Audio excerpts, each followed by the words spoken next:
subscribes. You want me to start out? Okay.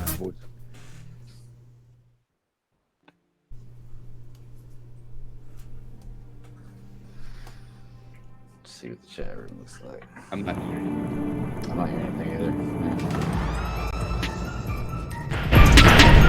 Now you hear him? Yes.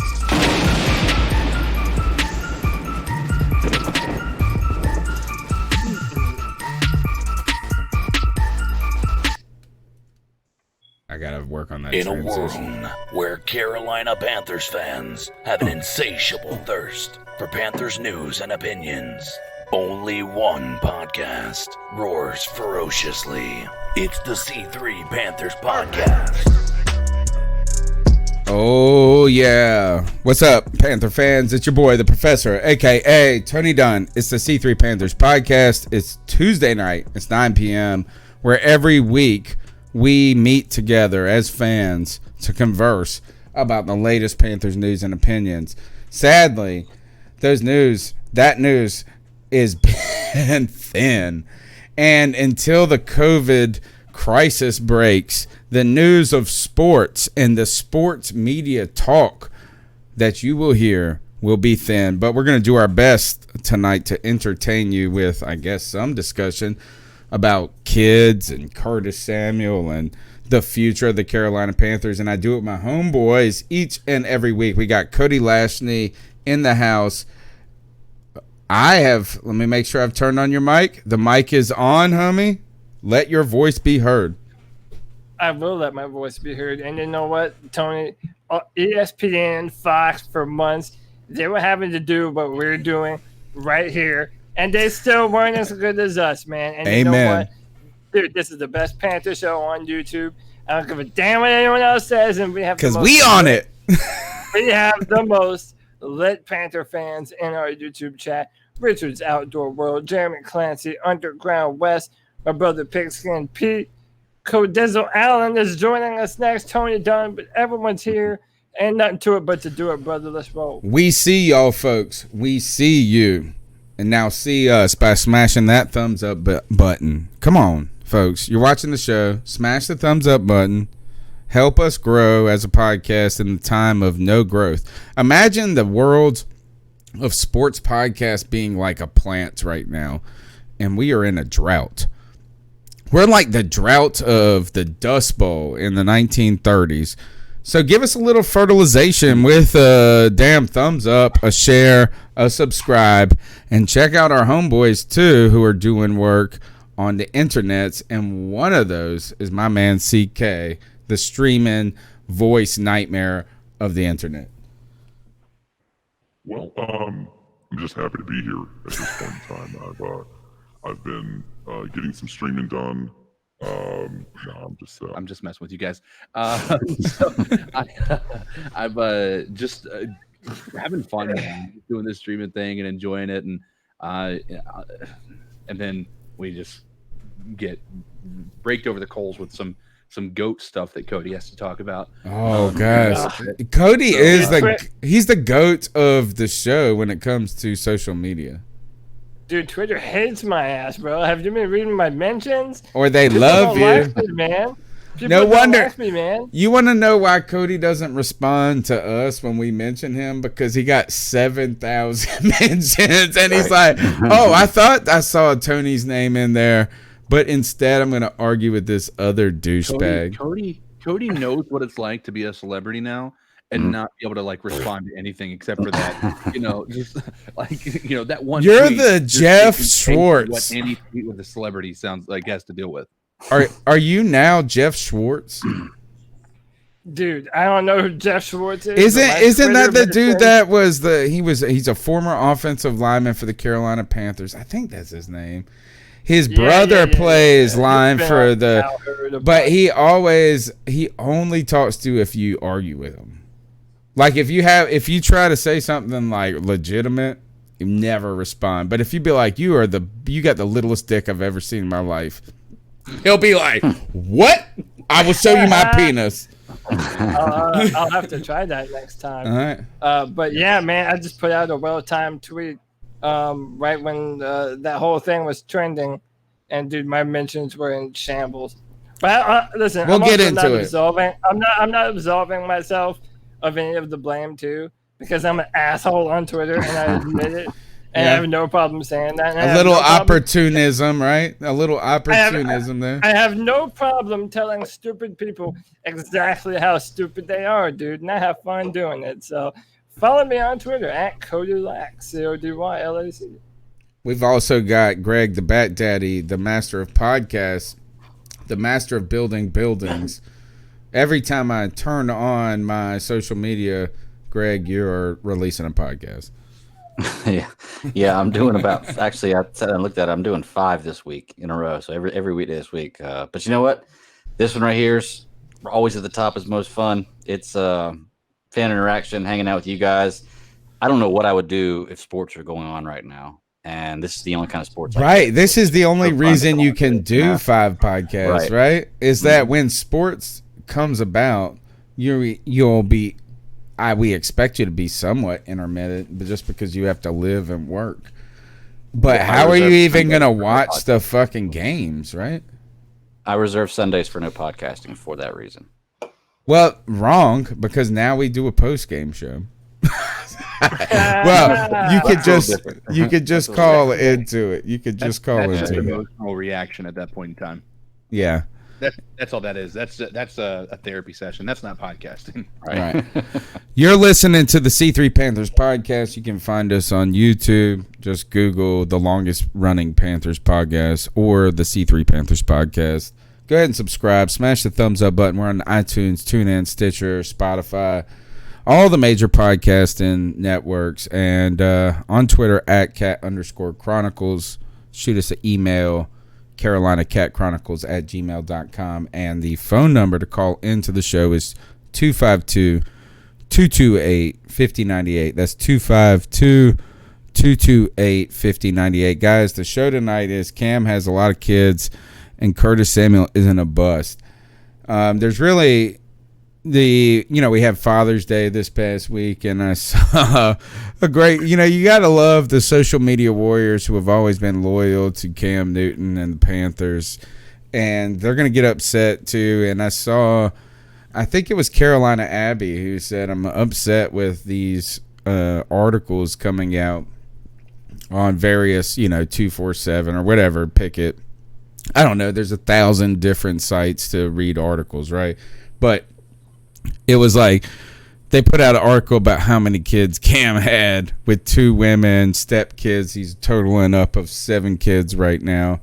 So the post Father's Day read is Cam has a lot of kids.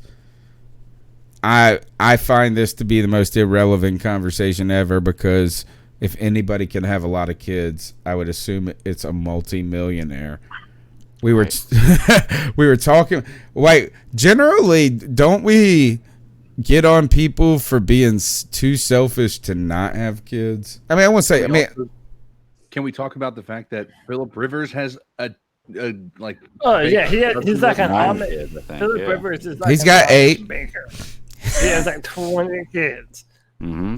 He's And Catholic. nobody says anything about that. I'm Catholic, and part of the Catholic doctrine is to not use contraceptives.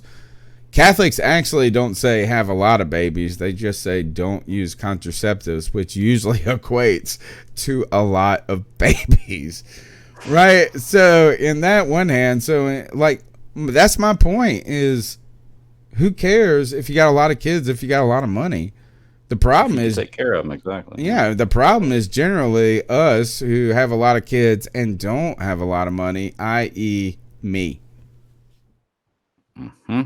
Yeah. I mean, you're right, man. This is such a pointless story. It's almost like trying to draw at straws for something to complain about Cam about for no reason. gosh. No reason at all. Like, Yeah. what's the point? What is the end game to saying that or to making that statement? Like, what Cam Newton does he not expect to being turn people signed. around? Cam Newton not being signed reportedly because he has 5 children. Right. Yeah.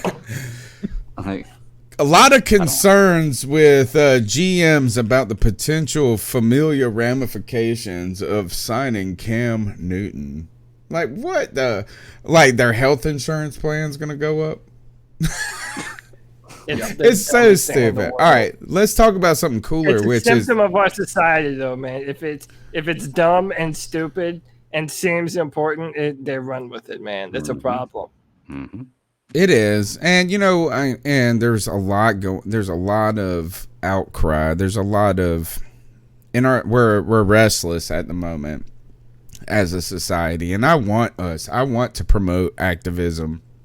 I want to promote energy, advocacy, all those things. But when you see that just come into like kind of smear campaigns, is a little problematic, and like, so for instance, you can look at this one just being with an individual in sports. I saw that the Grant statue had been vandalized, and I'm 100% against for tearing down Confederate monuments, because I think it's a weird, bizarre component of our society where the loser somehow came out the victor. But Grant is the dude who smashed those mugs, right? So let's have that energy and advocacy, but let's channel it into places that we can really make a difference, like Twitter, where Cody made a difference.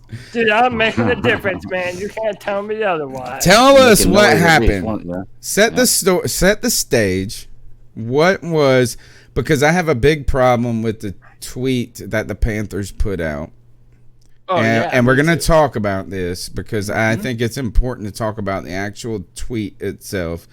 But tell us, Cody, how have you become so famous? One, I'm not famous. I'm only famous when I say stupid shit. You're infamous. Yeah, that's even better, dude. I'm infamous. But okay, so on June 17th, so I believe this was last Wednesday, the Panthers go on Twitter, and if you follow Twitter at all, there's this trend of choosing, between three options, and you either comment, retweet, or like the tweet to show what you pick. So the Panthers are jumping in on this trend, and they go, choose your GOAT. Now this is from the official and the Panthers GOAT. They put up the GOAT symbol too. But this is important too. Even the wording right here, because we'll get into it. But it says choose your GOAT. That's it. Nothing else. No specifications. Julius Peppers. He's great. Steve Smith Sr. Great. And Luke Kuechly. Great. Now, none of us are arguing that those dudes are not incredible and Panther Hall of Famers, okay? And probably future Hall of Famers all themselves, right? Mm-hmm. But the only answer to this question is the only player to ever win an MVP and single-handedly bring a putrid offense to a Super Bowl, man. It's Cam Newton. It's absolutely 100% Cam Newton. A lot of people felt this way. I felt this way. And then, this has been a contentious topic in a way that was surprising, because everyone's like, oh, well, Julius Peppers and Steve Smith and Luke, they're all retired. Cam's not retired. Right. But right. Okay. We get all right. Those are all good things. But the tweet did not say any of that. No, it didn't say greatest. It didn't even say greatest career. And there's an argument that Pep, because I wrote Pep. My comment, was Pep. I think that these people who are commenting differently and trying to give you the reason of, well, these three are retired. It's not necessarily saying that that's a stipulation that it had to be for the choice. It's why maybe just a preference into why they would choose that. Because honestly, I'm not gonna lie, I picked Julius Peppers out of that group too. Include Cam Newton in that group for sure. But I mean, they may just be given reason why they feel that way, and I guess it's a justifiable reason if you feel like that should be a parameter. But I agree with you. I don't think Cam Newton should have been off that list by any means. Yeah, that's the part that's frustrating. But I'll also say this: there is no way in hell they're gonna actually be able to put him up on any social media right now. Right. Imagine CK if they would have put him as an option. As the GOAT, Cam Newton would have lit into them. And no, what would have been the first comment if you cut him? If he was the GOAT, why'd you let him go? Right? I was gonna say, imagine if he would have won the voting. And how he would have. He would have. The guy we cut. Would feel like Teddy feel. Like, let's also think about that. Teddy was picked over top of him. Does Teddy actually then have the ability to say, "Well, then I'm the greatest"? I'm better than Julius Peppers. But did you see how you're damned if you do, you're damned if you don't? Because now this is an even bigger deal. Because the fact that they put this out, and like, why even make this the discussion? Listen, the fact of the matter is this: if you agree or disagree, that's fine. You cannot have a conversation about who the greatest Carolina Panther of all time is without Cameron Jarrell Newton. And the fact that this is so... No ifs, ands, or buts. No ifs, ands, or buts. The fact that this is so fresh on our mind, the fact that it's still... I mean, we're still getting used to having to see videos of him training so that some other football team will pick him up. Like, the fact that Cam Newton isn't a Panther is still very weird to me. Yeah. You know, and I think it is to a lot of other people too. And it just feels like there is this this underlying attempt to try and erase Cam Newton from this franchise in spite of what he has done for us the past 9 years in a row. Let's address this comment in the chat room. Panthers Guide FSU 23. I didn't feel this way because I'm not a drama king or queen. The players mentioned were retired, and they don't need to be mentioned. Got to be retired, he says. And then he went on and said, for all y'all people that want to be critical about every single word, I guess they need 100% specific for your feelings. Here's where I disagree with this. Panthers Guide FSU 23 is, and Cody's right, is that you're damned if you do, you're damned if you don't in this conversation. And what that really means is this is lazy ass fucking social media by the Carolina Panthers.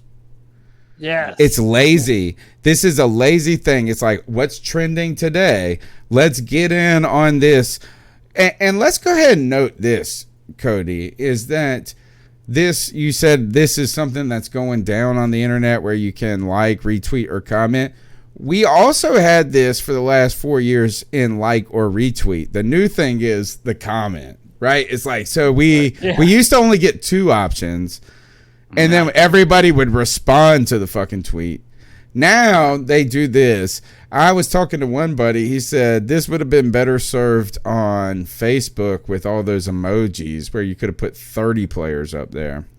Ooh, But the point is for me, this is lazy. Is that I don't think we're being sensitive. Panthers Guide FSU 23, and I do understand what you're saying. Is like my first instinct was like, why isn't Cam up here? You know, I had 3 choices. I put Pep, but when you're thinking about the context of the tweet, like Cody said, in the temporal aspect of it, that this is so fresh.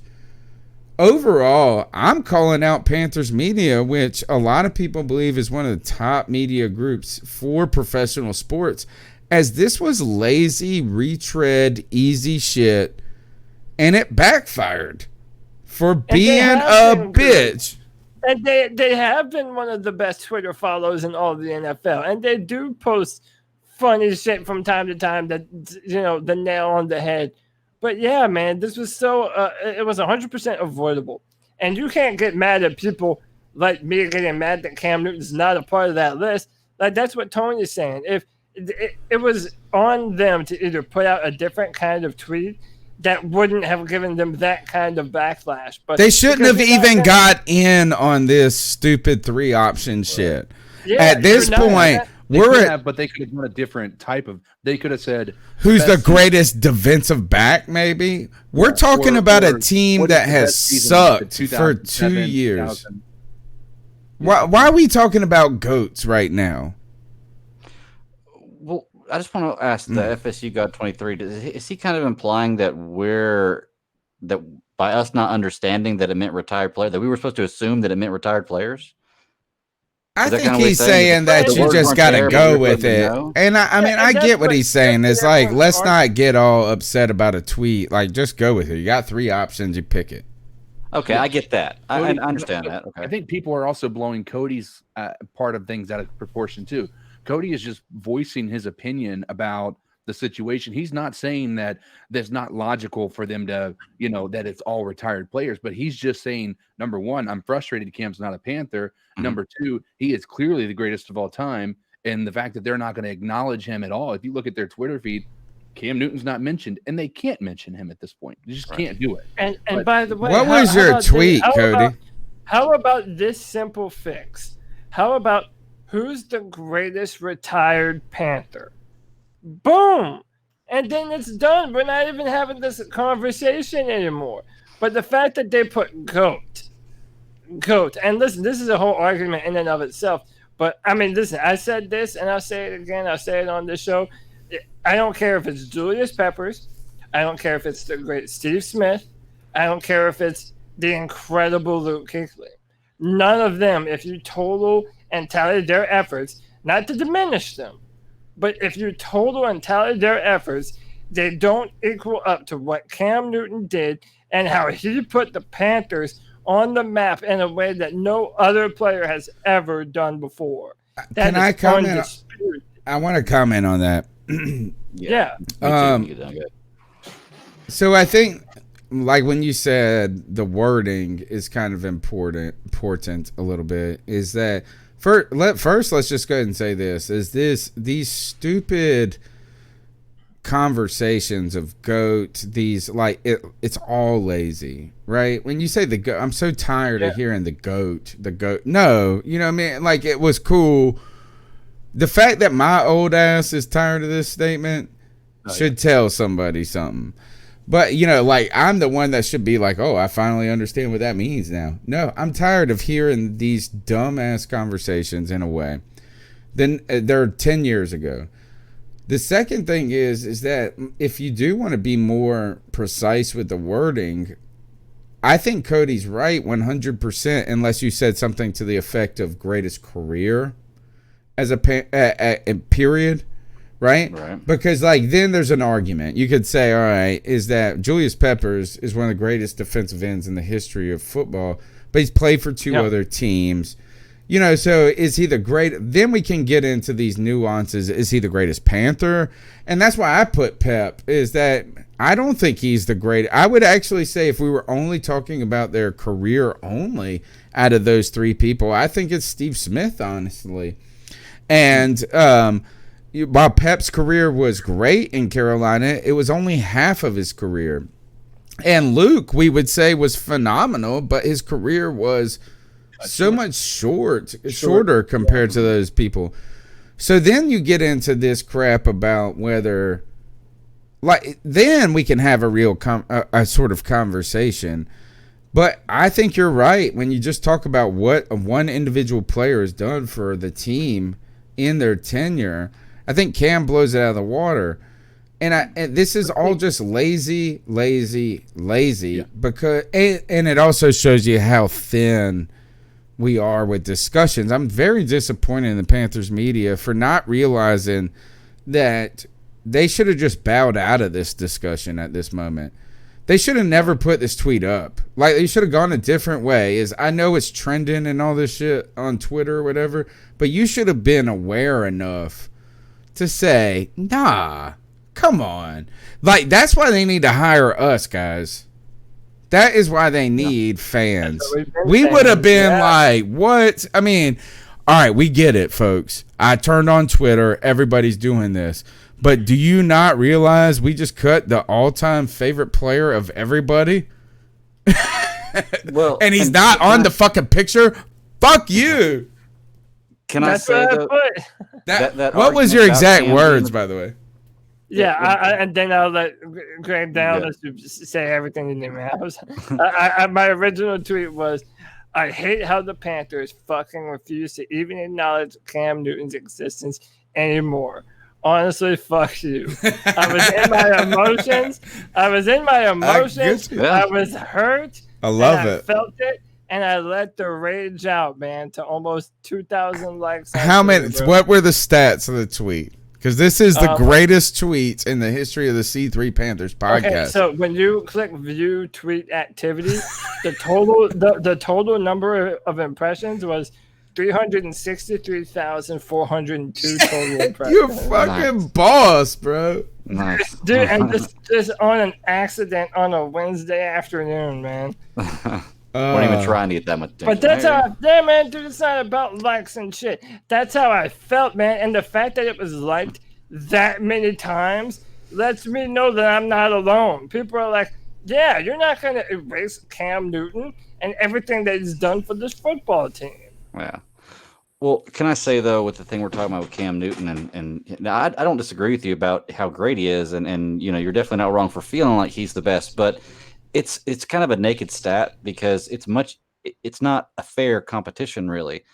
Like, it depends on what you're looking at as far as best. Are you looking at longevity? Are you looking at where they finished all time in their position? Because if you're just looking at the most they did for their team, like you're saying, Cam Newton had the ball in his hands every play. It's easy to do more for the team when you have the ball in your hands every play. And I'm like I said, I'm not telling you you're wrong, but I always try to look at everything from every side, and that's not really a fair comparison. To put somebody that gets an That's why it's lazy, every Greg. Single play. That's why it's lazy. That's why. But hey, life isn't fair though. If you're gonna have your hands touch the ball on every play, then yeah, by de facto that means you're more important than a defensive end, a wide receiver, and a middle linebacker. Now, What if they would have put Jordan Gross up there? But what if they would have put Jordan Gross? Would we have been like this? Imagine this. Imagine if they would have put Jordan Gross instead of Luke Kuechly. What would y'all have said? I mean, there was a ball there. Why not? Yeah, I mean, you would be like. I mean, it would be like it's the same. It's a similar outcry, but it's not the same because Cam Newton is fresh. And he is, and the other thing, and I do, and go ahead, Greg. I want you to think about this, but as you continue your comment, is, you know, it is about all these, and that's why I say it's lazy. But imagine if Bo Jackson would have been a Panther. You know, he might have a limited career, but we might have said he's the greatest. Like we saw it, but continue. Sorry. Well, I think. Look good. Well, I was gonna say I think Cody, Mike Villa here in chat has said what I think that what I appreciate most about Cody, you know, in this whole interaction, is he said Cody went through the fire of trolls on Twitter and still stuck by his word. I have so much respect for the dude. You know, so shout out, Mike. I think Cody is you know, you're gonna have people that honestly, if I'm being quite honest, the people that wanted to sit there and argue and have a conversation that was based on, you know, name calling and stuff like that are the people that just never liked Cam Newton from the get-go, period. Like just didn't. Right. So they weren't going to like Cody either way. But what Cody has done is he has kind of, honestly, I think he brought more attention on C3, you know, kind of getting people involved with that conversation. Because I think more people. He was like battling, bro. I checked my DMs. And I know he didn't see. He sent us he was saying he said something just like, "Man, this tweet went somewhere," and I opened it up. I opened the shit up, and Muggs were talking, and Cody was talking about pulling his dick out, and people like that. And I was like, "Oh man, young Muggs, dude, they were coming at your boy, bro. Dude, so you were going at get him, bro. Get them Muggs." And Mike's reading those, and I'm like, Cody is just destroying folks right now. Wouldn't. Yes, they're idiots, man. I love how Mike's right. You didn't back down an inch, dude, and good for you to stick by that conviction of like, this is just stupid. The Panthers need to take an ice up for this one. They really do need to take an ice up. Go ahead, Greg. Well, I was just going to say, Joey brings up a good point in the chat room. He said, to his knowledge, there was a segment of fans that didn't like Cam. There was never a segment of fans that really didn't like Luke. So, I mean, I'm just saying, when you look at this, it's all. Who didn't like Luke? I want to meet that person. Exactly. That's what I'm saying. There's nobody that didn't like Luke. That's what I'm saying. For me, it just all depends on how you look at it. Like, I'm looking at it with this. I'm looking at where did you finish all time in your position, and how did I feel watching you as a Panther? And all four of those players we have up there are phenomenal. But I'm looking at Julius Peppers finishing with like fourth all time at his position. Steve Smith was a top 10 in receiving yards. And Cam's career's not over. It's not over, but he probably won't finish top 10 in any stat. But I would argue this is that in his time, just if you looked at a 9-year period, right? A 9-year period for what he did for the Panthers, what Steve Smith did in a 9-year period, what Luke Kuechly did in a 9-year period, what Julius Peppers did. Julius Peppers, and I love all those players. Right. I think Cody's right. It's really hard. Like it's gonna be me who's like, well, Julius Peppers turned around a franchise that had 2-4. It's just somebody that loved Julius Peppers so much. Maybe Steve Smith, because Steve Smith was our first kind of star. I don't know. Steve Smith did have a triple, what do they call it? Triple crown, where you get most touchdowns, most yards, most receptions. He did have like one of the best seasons in the history of a wide receiver. So good for him on that. And so I think if we really were going to try to argue who was the greatest Panther, it probably would be between those two. I mean, Steve Smith and Cam Newton, right? I mean, Luke Kuechly was a great Panther, but 2012 to 2019, he was maybe, I don't know. I think top 3 in his position every year he played. Yeah, he was. And so, one, to go something against what Greg said, when you said Cam might not finish top 10 all time in anything, I guarantee you, rushing touchdowns are going to be up there. Because he's top 1 right now. Now, but what if he doesn't play anymore? Well, he's still top 1. He already beat Steve Young. But we're still talking about a 31-year-old player. So again, his future is left to be written. And who's to say that there isn't some other team that is going to do what we failed to do and actually build around him? I mean, if he ends up in a scenario like that, good for him. I don't know if it will. Stop. We're all worried that Cam that it happens. Done. And then I'm actually worried that it's not gonna. Like I want to see Cam on a football field, bro. Like that's what I want to see. Is I believe that it could happen, Cody, but we're all secretly scared that we've seen the best of Cam Newton. I mean, maybe it's a fear though. But yes, it's a fear. That's a good one. I heard that fear is an acronym for false evidence appearing real. Okay. So there's some fear, but it's just we're looking at the past few seasons, and saying, oh well, he's been hurt. We have not seen the best of Cam Newton. He looks good in all those videos, don't he? Yeah, and I want to have. I'm gay for Cam. I'll be looking at the videos. I know, man. He's looked good in the warm-up videos for the last couple of years, though. Thick snack. That's true. I want to make kids call him a thick snack. Cam's out here looking like a bowl of oatmeal, baby. The next podcast is gonna be like I want to make the name of it is I want to make kids with Cam. 7 more. Cam. It was Cam. But I just think it was again, lazy. And by the way, and to add to your point on how it was stupid and lazy on behalf of the Panthers Twitter team, now you're pitting parts of your fandom against each other in the worst possible time.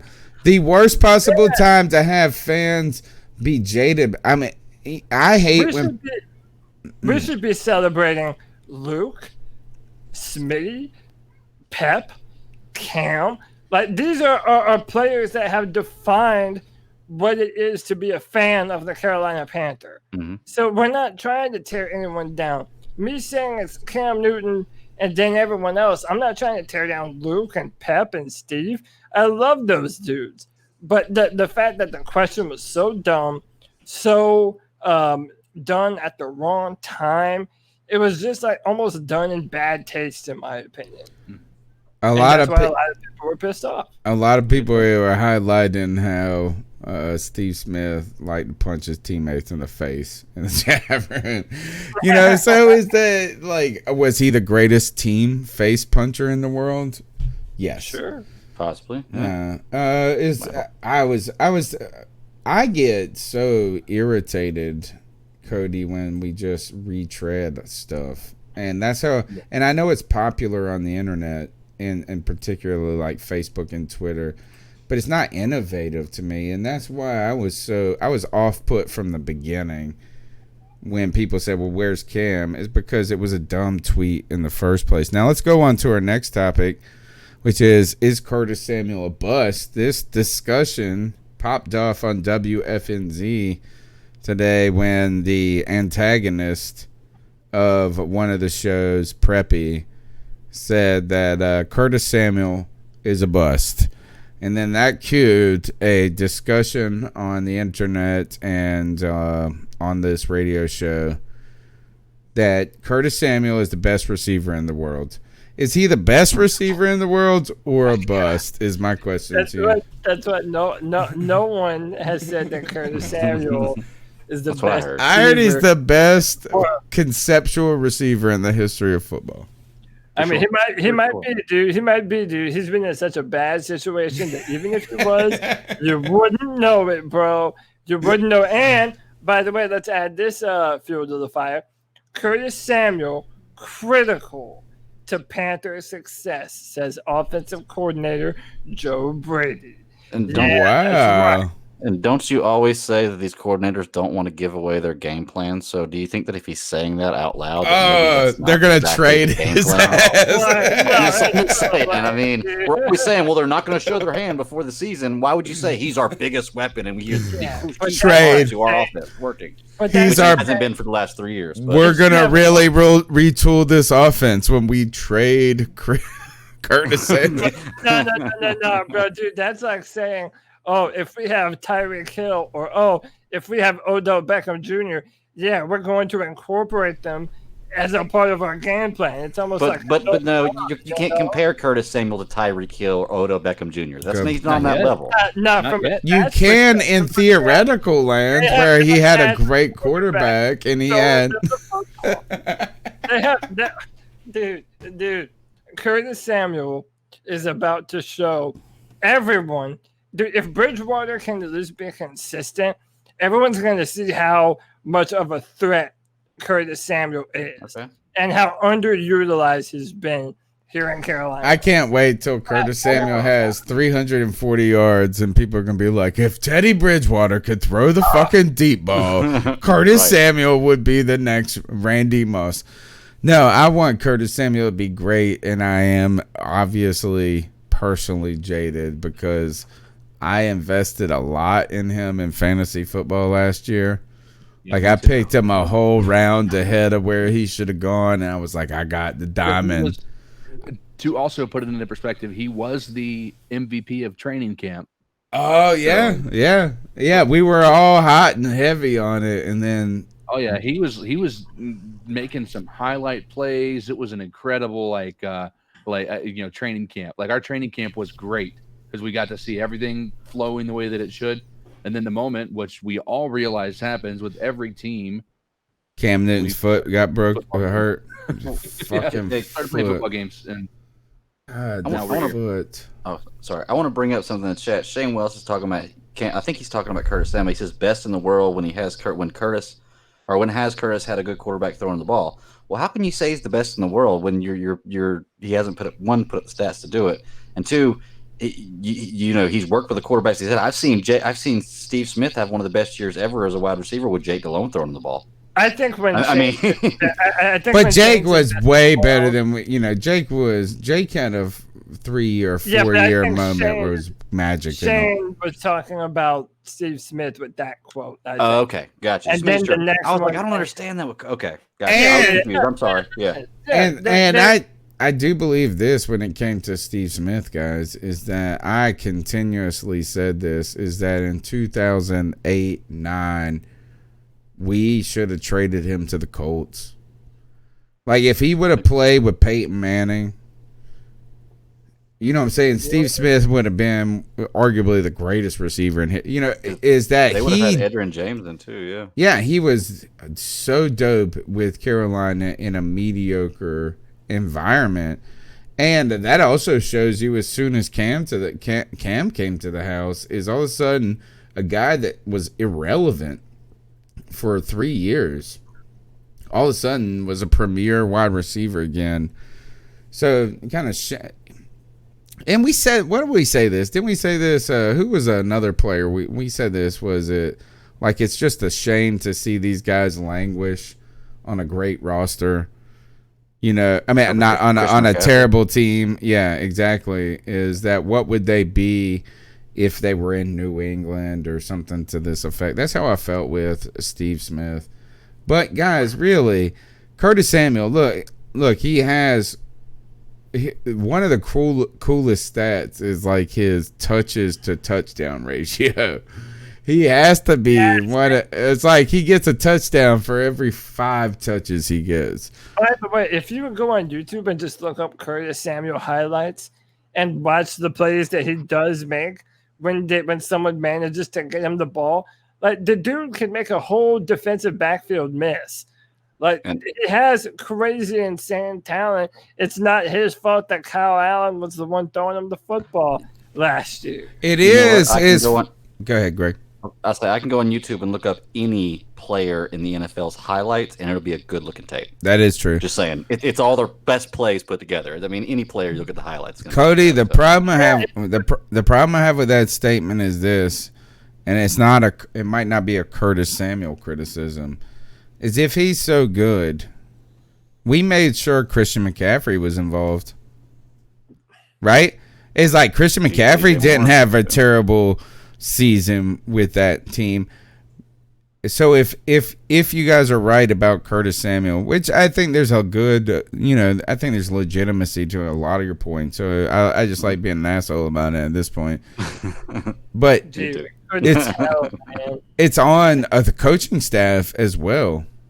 Yes. And by the way, this is one of our biggest complaints of Rivera, was it not? There was like 2 whole years where he just wouldn't use Samuel. Right. So and remember, he had the heart issue. Then he had an issue where Ron Rivera wasn't playing him as much. Then in that third year, Cam Newton's foot goes to shit. So again, it's like, I'm not saying that the guy has the numbers to be able to compare him to Tyreek Hill. What I am saying, though, is that I guarantee you that if Curtis Samuel had Patrick Mahomes as his quarterback, you would think a little differently about who Curtis Samuel is when you see the precision of the routes that he runs and how fast he is. He's meant to take the top off of a defense. If you're not able to utilize him that way, then I don't like that argument, Cody, because I don't think that's only what he's good at. Is that something that he could excel at? But he's shifty. He is a wide receiver version of Christian McCaffrey. So why can't you use him in more underneath stuff? I think that the idea that this is what he does best and that's where I think the coaching staff failed. He's a playmaker. Right. You put the ball in his hands and good shit happens. The chat room is on fire tonight, and obviously these cats know what's up when it comes to highlight videos. Shane Welch says, look up Jimmy Clausen highlights. It won't look too good. And that's joking because he sucked in real life. Yes. I guarantee if you type in Jimmy Clausen highlights, it'll show great plays of him. Trill1 says I think this is smart right here. He says the way you judge a highlight video is by how long it is. That's a good point. Yeah. If it's a 20-minute highlight video, you're like, this mug was good. If it's a 2-minute, you're like, wait a second. I like them mugs long. And back to what you were saying there, Tony, is you're right. I mean, Cody, I'm not disagreeing with you. I think Curtis Samuel is a good receiver, and he has the potential to be the best, or to be very good, not to say the best, to be very, very good. Really great player. You mean the GOAT? Sorry. But he has the position. He has the potential to be the number 1 wide receiver on the team. We're very, very good. Why didn't he last year then? He had the same guy throwing to him as DJ Moore, and DJ Moore finished like 12th or 13th in the league in yards. Because DJ Moore is a short slant route type of receiver, and a lot of DJ Moore's yards was why we drafted him to begin with, was after the catch. Well, and also, that's what you want of a receiver is yards. I think Curtis can be a lot of that, but I think CK's right. Is that he's got the body for it. It was a shame. It was not just Kyle Allen. It was also the coaching staff. But also remember that from an offensive perspective, certain plays are designed for specific players and on specific plays. So, that's why you hear your number one option. Normally, your wide receiver is your number one option. We drafted DJ Moore to be that, and in our offensive system and scheme, it was designed to get him the ball. I mean, really, in my mind, see, and this is like what's weird because I think DJ and Curtis. I think Curtis is a better route runner, but I think DJ is a lot more physical. But honestly, they're very comparable because, I mean, they're going to do a lot of the same things. You just have to utilize that talent. But, I mean, I think that DJ Moore had inflated numbers like hell because they were getting him the ball so much. Like, they were essentially force-feeding him the ball every time that they would throw it. Well, because we had a one-look quarterback at that point. But you're going to have more opportunities if you're the number one and your quarterback is throwing you the football, no matter who's around you. He's just force feeding it to you if it isn't Christian. Yeah, but that's Michael Thomas, and he won Offensive Player of the Year. I mean, that's exactly what it was with him. Just if you're getting 23, balls thrown your way a game, of course you're gonna get 17 passes and 130 yards a game.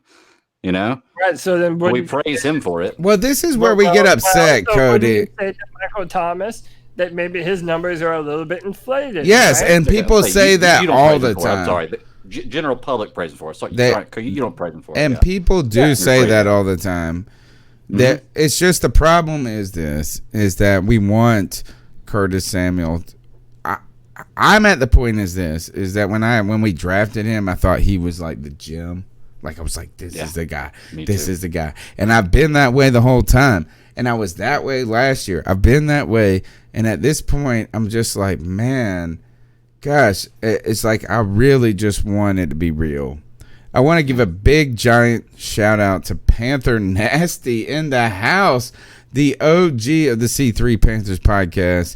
My man, Willie P, thank you for hanging out. And I was just thinking about this, Panther Nasty would be able to tell me, Panther Nasty was my second follow on Twitter. Number 2. Nice. And this was a journey that started 8 years ago. We're over 6,500 followers now. I remember him. Number 2, Panther Nasty. Who was number 1? Was it Steve? Help me with his last name. Steve. You know him. We've been talking for 8 years. Great Panther fans in the house. Panther Nasty says DJ Moore is still better, and he likes this wide receiver core with a lot of speed. Guys, the offense. Joe Brady says that Curtis Samuel is going to be a big part of it.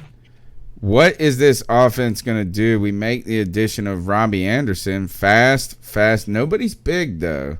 DJ Moore is our biggest receiver. I put this out at one point. I think it was, I don't know if it was on Twitter or if I was on Pirate Radio up here, and I said, we don't have any size at wide receiver. Yeah. And this guy said, what about Witherspoon? I was like, who the fuck is that, bro? It was a Temple dude.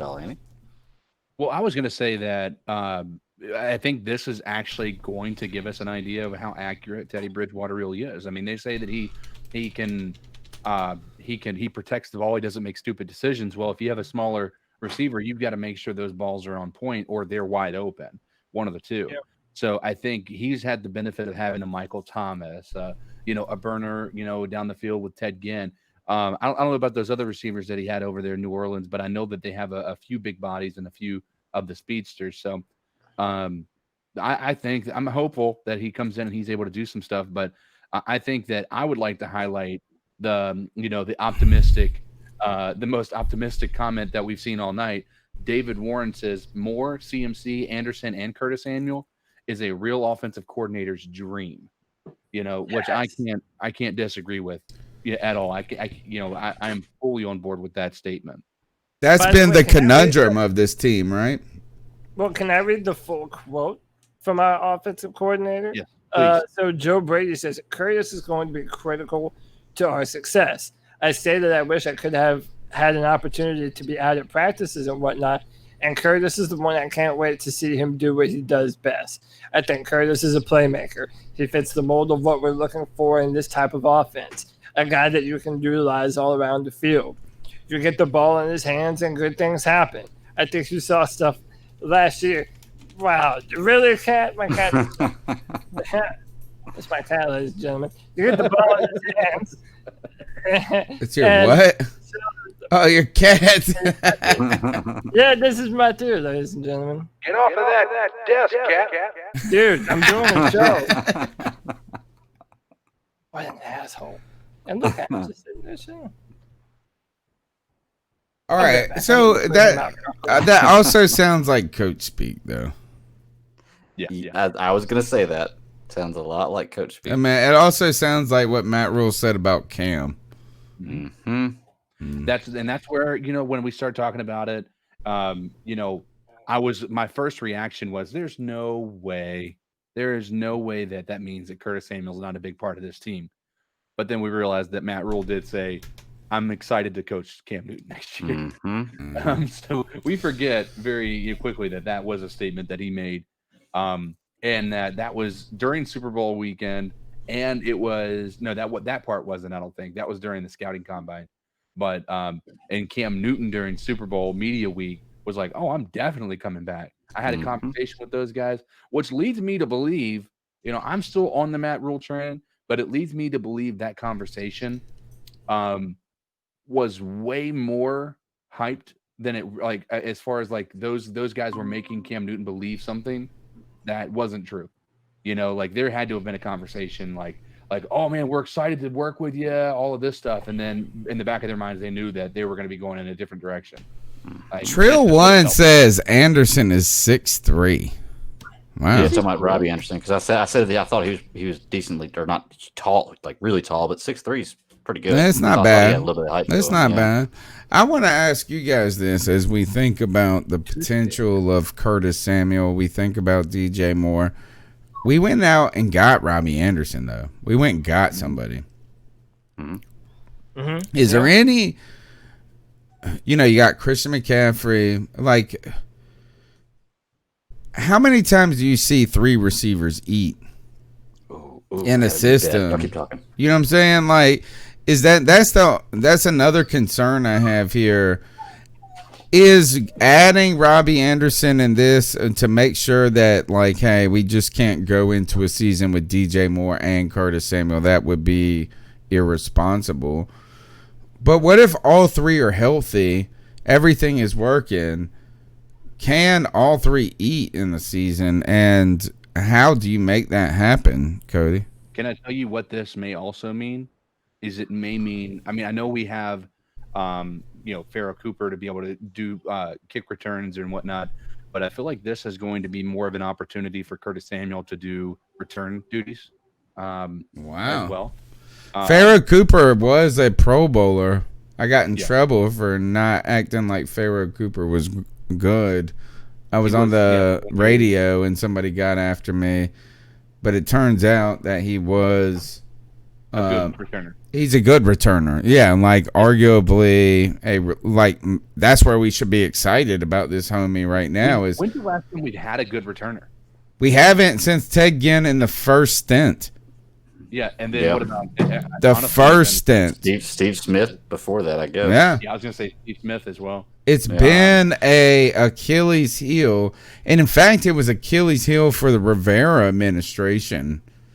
The entire time is that was really, for all the people that added, like Ted Ginn was awesome. The best thing he did for us in 2013 was he was consistent and dynamic in the return game, and then he was awesome he was very good as a receiver.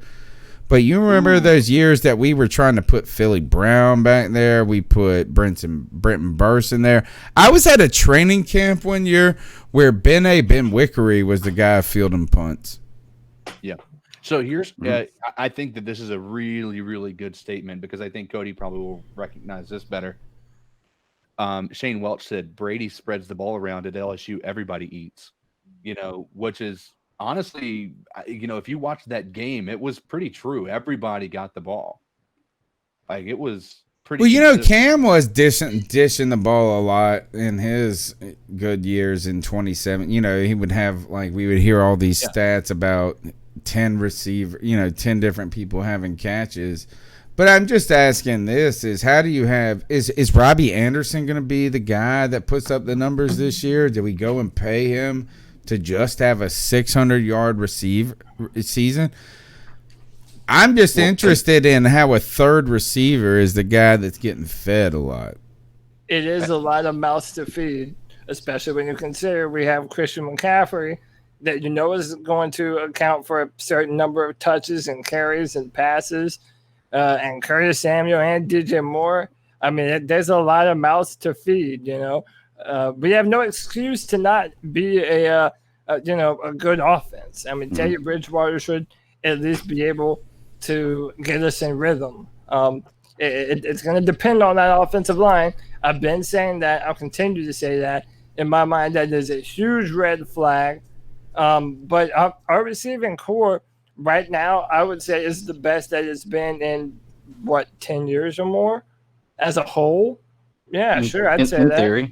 In theory. Now, okay, so all this talking about this receiver talk, I actually want to go ahead and bring up one of my prop bets for this week. Because I know we were talking about making prop bets. I don't know if y'all did, but I'll throw one out there, see if y'all are interested in it. I'm willing to bet that Robbie Anderson has more. I can't decide if I want to say receiving yards or touchdowns than Curtis Samuel. But I know one of y'all's going to take me on this. So I'm going to say receiving yards. I'm going to say Robbie Anderson has more receiving yards than Curtis Samuel. Since Curtis Samuel is going to be a vital part of the offense, he should get a lot of touches and a lot of receiving I'm with yards, Greg. So. I'm betting on Anderson. I'm with you, Greg, on this. Anybody taking it? Cody, you taking it? To have more receiving yards than Curtis Samuel. Who has the more? Like, you got to just bet against him. If Curtis Samuel has more, then you're betting against him. Yeah, sure. I'll take that bet. Okay. Cody's got that. CK, you in?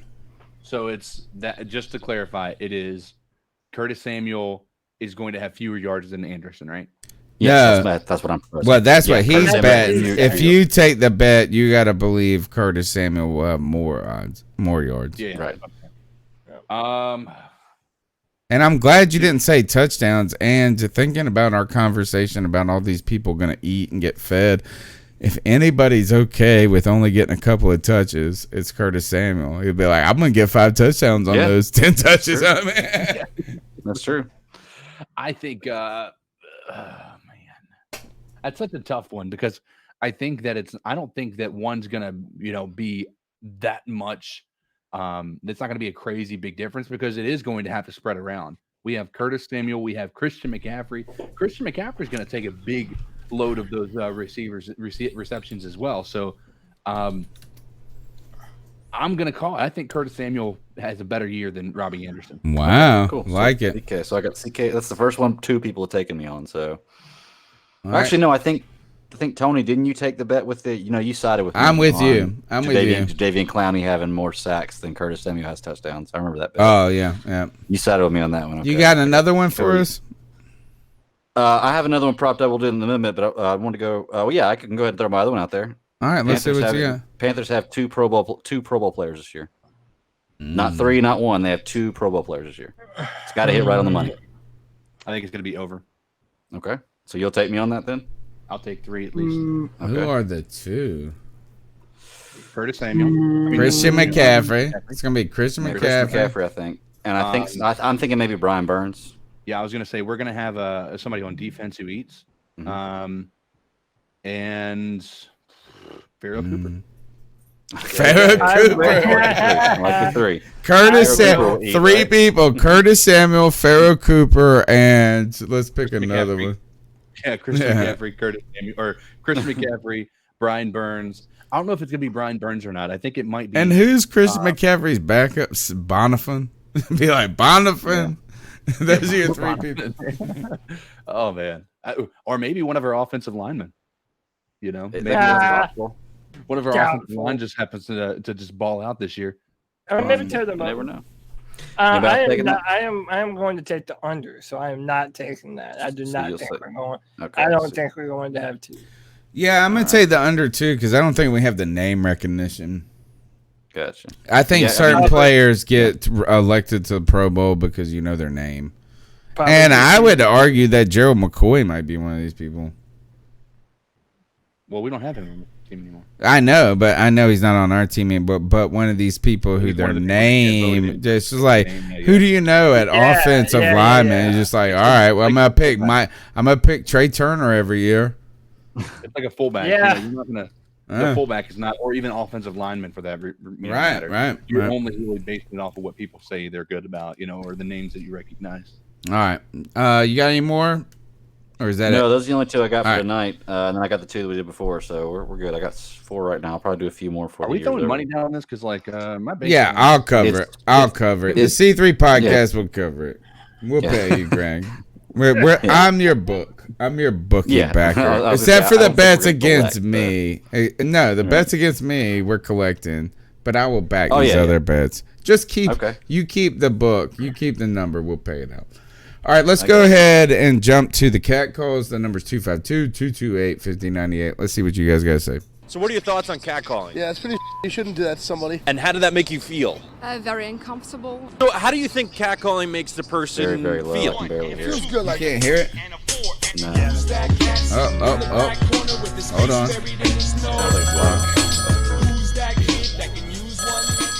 Wait. Oh, I know why. I'm playing in the wrong damn program. I'm sitting here playing it in Audacity.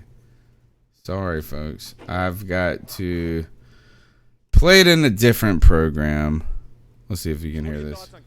yeah, it's pretty. You shouldn't do that to somebody. And how did that make you feel? Very uncomfortable. So how do you think catcalling makes the Now it's person very, very feel? loud. It feels good, like. Who's that cat sitting in the back corner with his face buried in his nose? Who's that kid that can use one?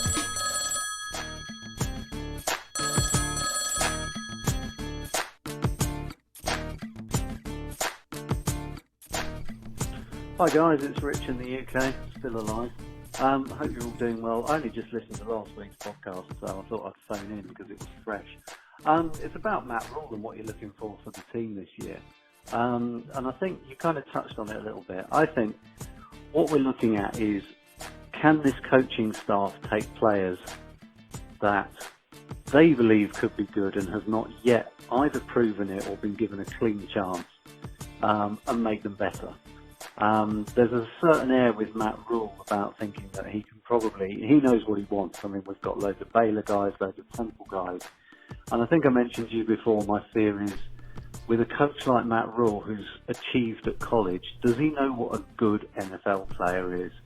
He was very, very quick to give Robbie Anderson $10 million.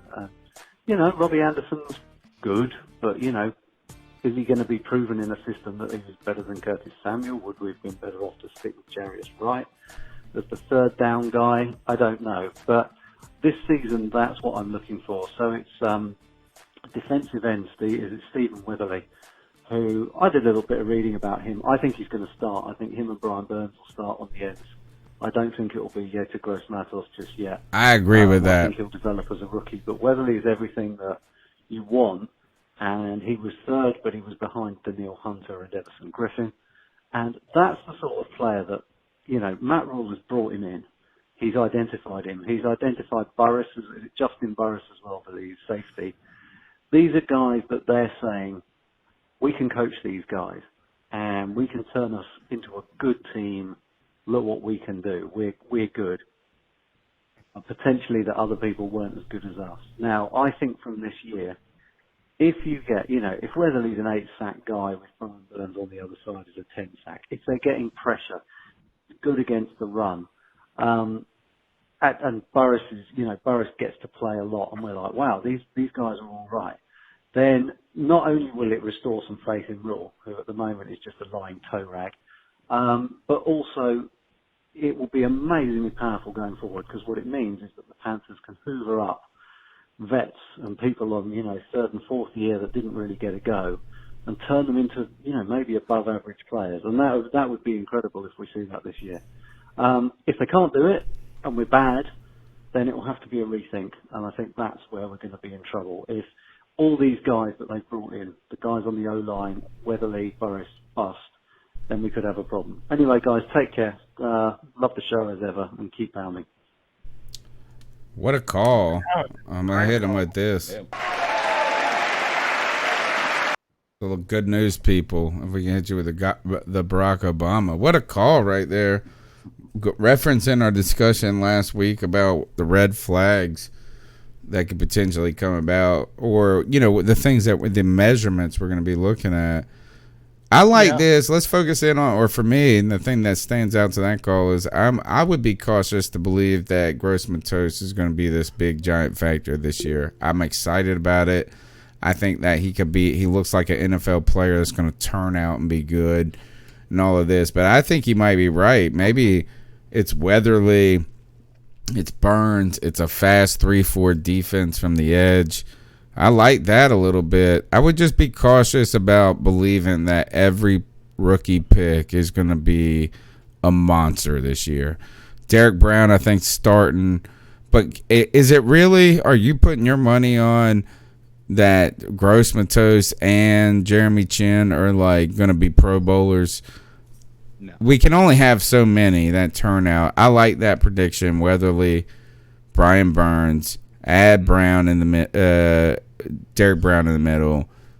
I think I'm more excited about the prospect of Stephen Weatherly. Honestly, I think that if you look at his film from in Minnesota, yes, he was playing behind two incredible players, but I mean, even when he was on the field, he made the most of his opportunities. Similar to Brian Burns. If you look at Brian Burns' production, he's got insane numbers when you talk about pressures. Like they're like all Curtis Samuels. Yeah. And so if we can actually get the coaching staff to let them be on the team or on the actual field more, then maybe we got an opportunity for really great things to happen. So I'm confident, or let me rephrase, I'm optimistic that Stephen Weatherly is actually one of the most exciting pickups we've got this offseason, including our draft picks. I mean, I think so. So listen, I kind of want to touch on what Rich was talking about is when it concerns Matt Rule. And, I'm kind of the mindset that he might not be good at any of those things just yet. Identifying what kind of players are, what if he's wrong? To go through a stretch of the season. I mean, there's a ton of things that I'm just assuming that Matt Rule is going to have to learn about being not only a head coach in the NFL, but knowing how to manage your roster, knowing how Weatherly is going to, he's on a 1-year contract. How do you weigh? You have a veteran like Weatherly who you signed to be able to come in spots where you need a veteran, but you also want to do not what Ron Rivera did and take someone like Brian Burns and barely play him and limit and develop his growth as a football player, especially when you know that you're going to have to bank on these guys long term. So I don't know if I would say that as much about Weatherly. Who is Weatherly? Who is the comparison of Weatherly in the past to a player? I feel like I should know exactly. Jared, I mean, a no, don't say he. No. This guy has never started. He's only 20. He's young. He's not old. I'm so he's not. From a role perspective, it's just a hand in the dirt. Veteran edge presence. I feel like we've always been excited about a guy that's kind of like this, and then he doesn't do shit. Remember Russell Shepard? That would be it. That would be it. Yeah, he was never anyone, but he was the veteran that we needed. Well, my deal is this, man. If Gross Matos, like I had him ranked as a first round talent. A lot of people did. We picked him up in the second round.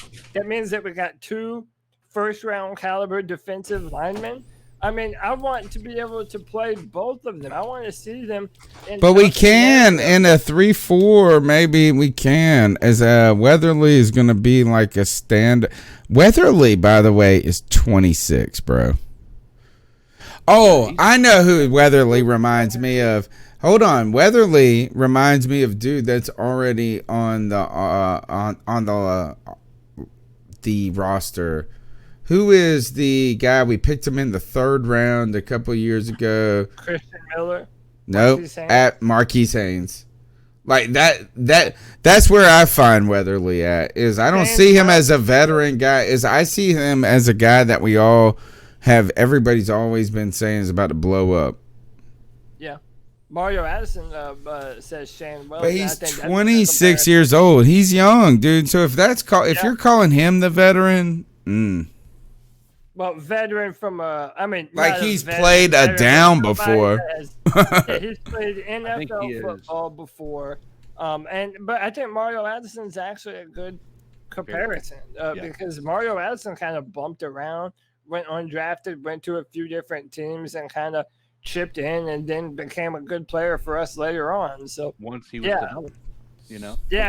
Can we talk about one thing that I don't think we touched base on? Is our defensive coordinator admitting there's going to be growing pains? Yeah, there was. Oh yeah, I saw this. Tell us about this. I saw a little snippet. I didn't know how big of a statement it was. I mean, it was enough to be on the NFL Network as a story, which right now is anything. And is he wrong? No, I don't think so. Like we had a shit ass defense last year. Like we're all of a sudden gonna be the top 5 this year would be ridiculous. Who's our oldest player on our defense right now? Trey Boston. Maybe, I don't know. Look that up. That's a good. I'm going to look that up. Hey, I wanted to ask a quick question while you looked it up. You were talking about Weatherly, and you were saying he's a veteran. At least he's a guy who would fill a spot because at least he's played in the NFL. So what if he hasn't played in the NFL? Well, then I would say it would be unrealistic to expect for him to be a contributor. Just like I think Gross Matos, I don't expect Gross Matos to be a contributor this year. I see him like a Christian Miller.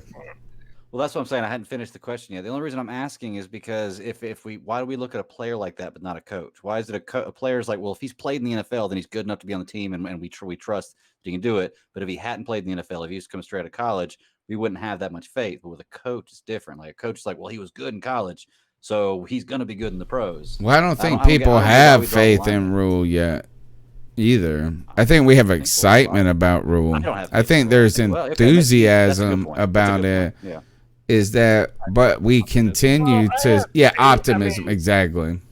Maybe you don't have faith. I have faith in Rule. I mean, it's again, faith is believing without having evidence. Yeah. So right now, I have no evidence that he's going to be a good NFL head coach. I have faith that he will. I have faith that he will, but I don't know if he will. And listen, I see signs of both. I mean, that's why I'm not going. Panthers guy at FSU in our chat, shouts out to him. He thinks we're going to be a great football team this year. We're going to surprise people. And hey, make the Panthers great again. Panthers got FSU. That's what I'm saying. When it comes to the players and our coaches, it's almost like I don't expect a lot because I don't have to expect a lot. When you sign a coach to a 7-year deal, we're not asking him to win the Super Bowl next year. David Tepper essentially told him, go and learn on the job. Learn how to build this team, learn the ins and outs, and we're going to continue to build this thing. I know, but we want him to be – we don't want it to be a 7-year process. We want him – we want to see signs next year that, like, he's, like, the next coming. I don't think Matt Rule knows what he's doing right now, but I do have faith that he will and that he knows that he will. So that's where I'm at with the Rule. Yeah. So I do agree with that call with Rich in London. I think there's a lot of stuff he probably doesn't know. I think we're gonna find that out the hard way, and he's gonna have to. And you should expect that, right? We should expect all of that. Yeah, 100%. I think it'd be naive to assume he's gonna come in and immediately, bring us to a Super Bowl. But I think that it is fair to say that there is. A lot of his style of coaching and what he does, I think there's a reason that he was so well touted. I mean, there's so many people that, let's be honest. There were 2 NFL teams after him.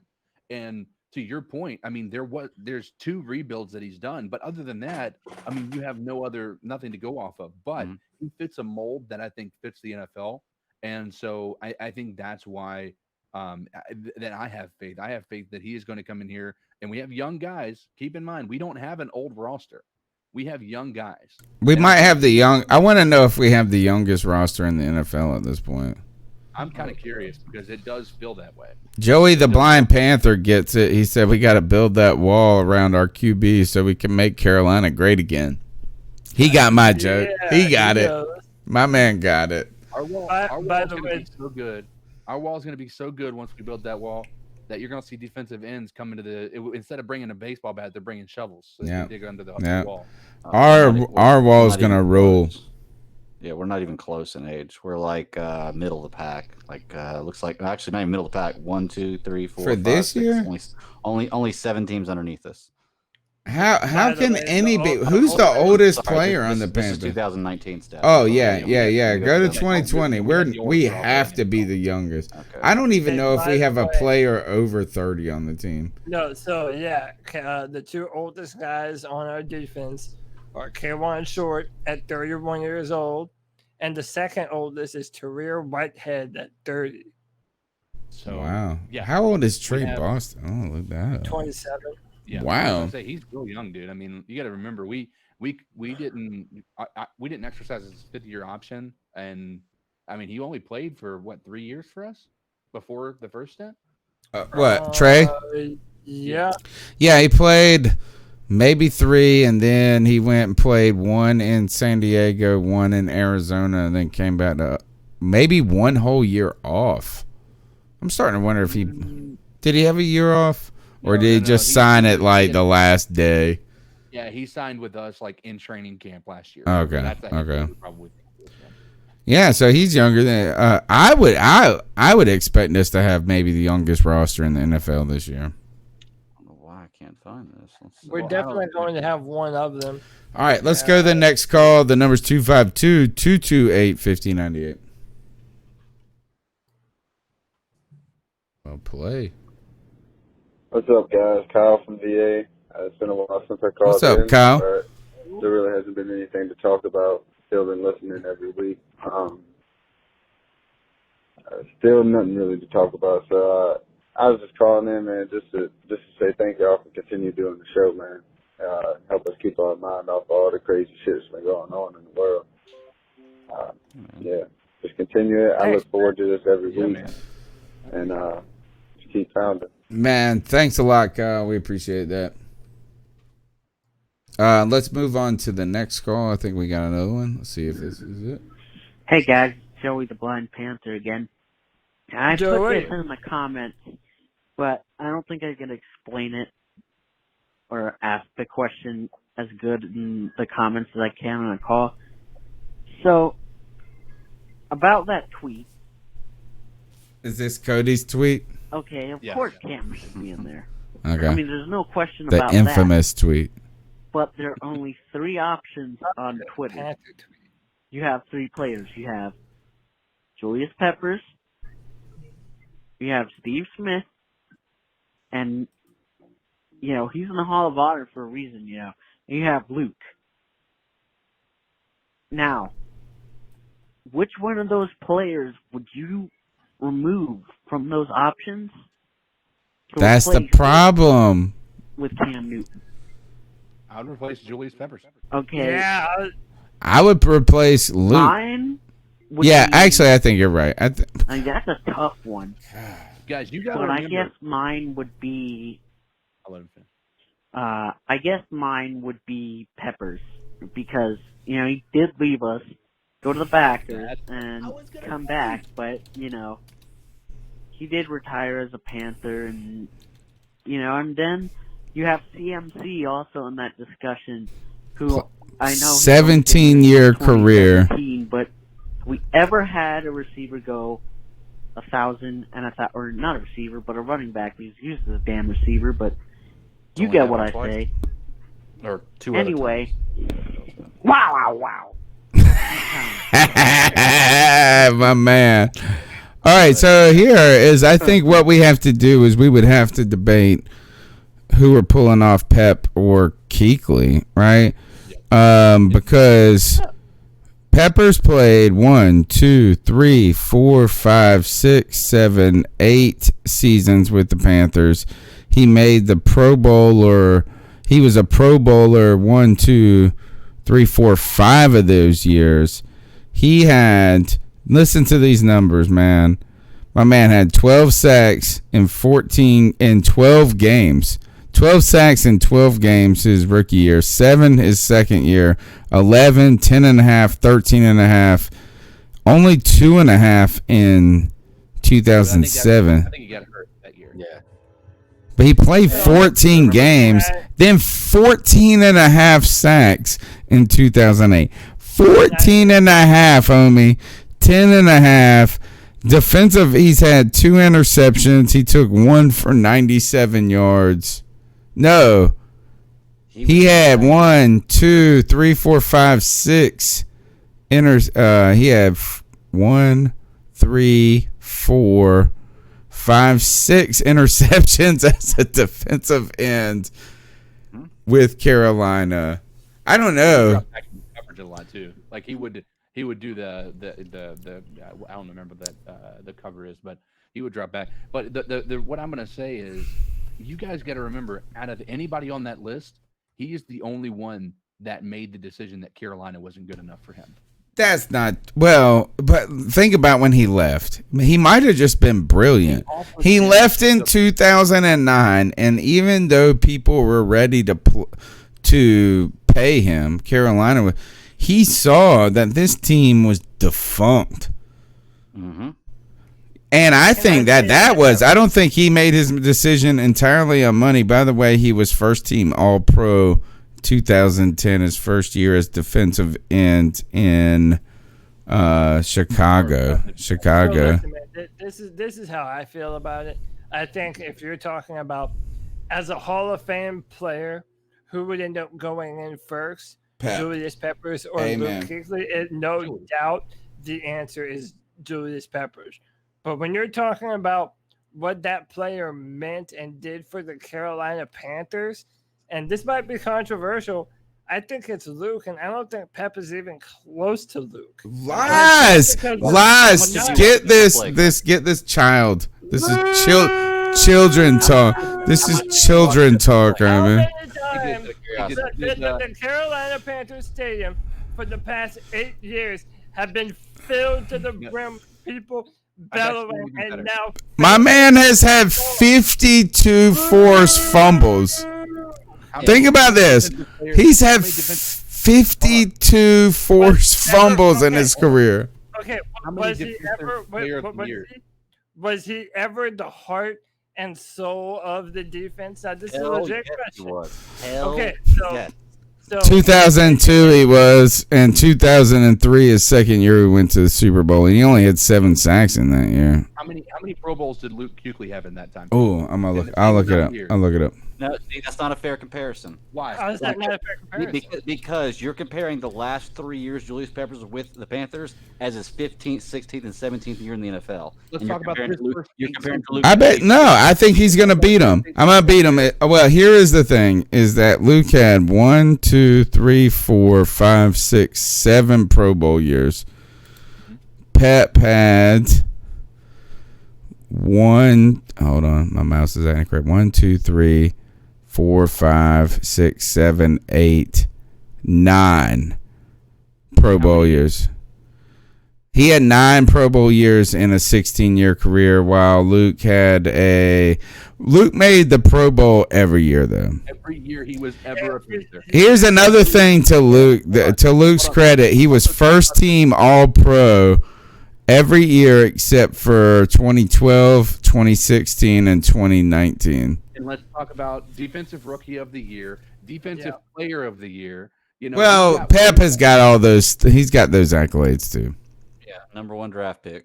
Yeah, number 2. I think was he number 2 or number 1? I think it was number 2.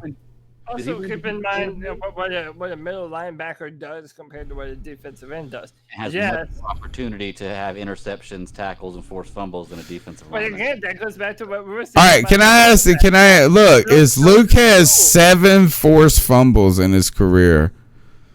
Pep has 52. How about this? Let's go to interceptions. Interceptions, right? Luke is an interception machine, right? 18. He had 18 career interceptions. Pep had 11. He's a defensive end. He had 11. Right. I don't know. My man had 100. I think it's easy for us. I just wish you could have seen what Peppers did on shitty Panthers teams for a long or okay team. This mug was a monster. You saw a shell of what Peppers was at the end, and he was still good. But I understand Luke was arguably. Is he the best linebacker? Let's say this: who's the best defensive end the Panthers have ever had? Julius Peppers. Done. Next, who's the best linebacker we've ever had? Luke Kuechly. Let's move on. Who's the best quarterback we've ever had? Yeah. Discussion ended. It's very hard to compare linebackers to defensive ends like it is defensive ends to quarterbacks. I like Joey's thought process here. Who made more Pro Bowls as a Panther? Peppers or Luke? Because we're not talking about who is the better player over there. Right. 1, 2, 3, 4. Go Pro Bowl for the popularity contest, though. I agree with that. How does my man not make a Pro Bowl in 2002 in his rookie year? He played 12 games. My man had 1 interception, 6 pass defended, 5 forced fumbles, and 12 sacks in 12 games. He had, this mug is a fucking, he was, I don't even know. All I can say is this, and I know that you guys are a little bit younger. I'm the oldest hat, which is strange on this podcast. But I remember Julius Peppers catching he sacked the quarterback, Jake Plummer or somebody. It was on the 2-yard line. They were about to score a touchdown. My man monsters his fucking offensive line. Bats the ball up, sacks the quarterback, catches the ball, and then ran 96 yards. He fell on the 1-yard line, right at the end, he couldn't. And I just remember watching him on the sidelines afterwards. They're in Mile High Stadium, and Julius Peppers, I thought he was gonna take that oxygen tank. You know what I'm saying? He was sucking so hard on that oxygen mask. I thought the whole that oxygen tank was gonna crumple like a fucking like a beer can. He was amazing, dude. I remember Luke Kuechly setting a record for having 2 return pass or touchdown interceptions in a playoff game. First time ever doing that. Yeah, it was Yeah. Hey, Anyway. by the way, but remember when you were saying who was the best defensive end in Panthers history? It's Peppers, and everyone else is way below him. Think Luke Kuechly is the best linebacker that the Panthers have ever had, but think of the other really good Panther linebackers that he's way better than.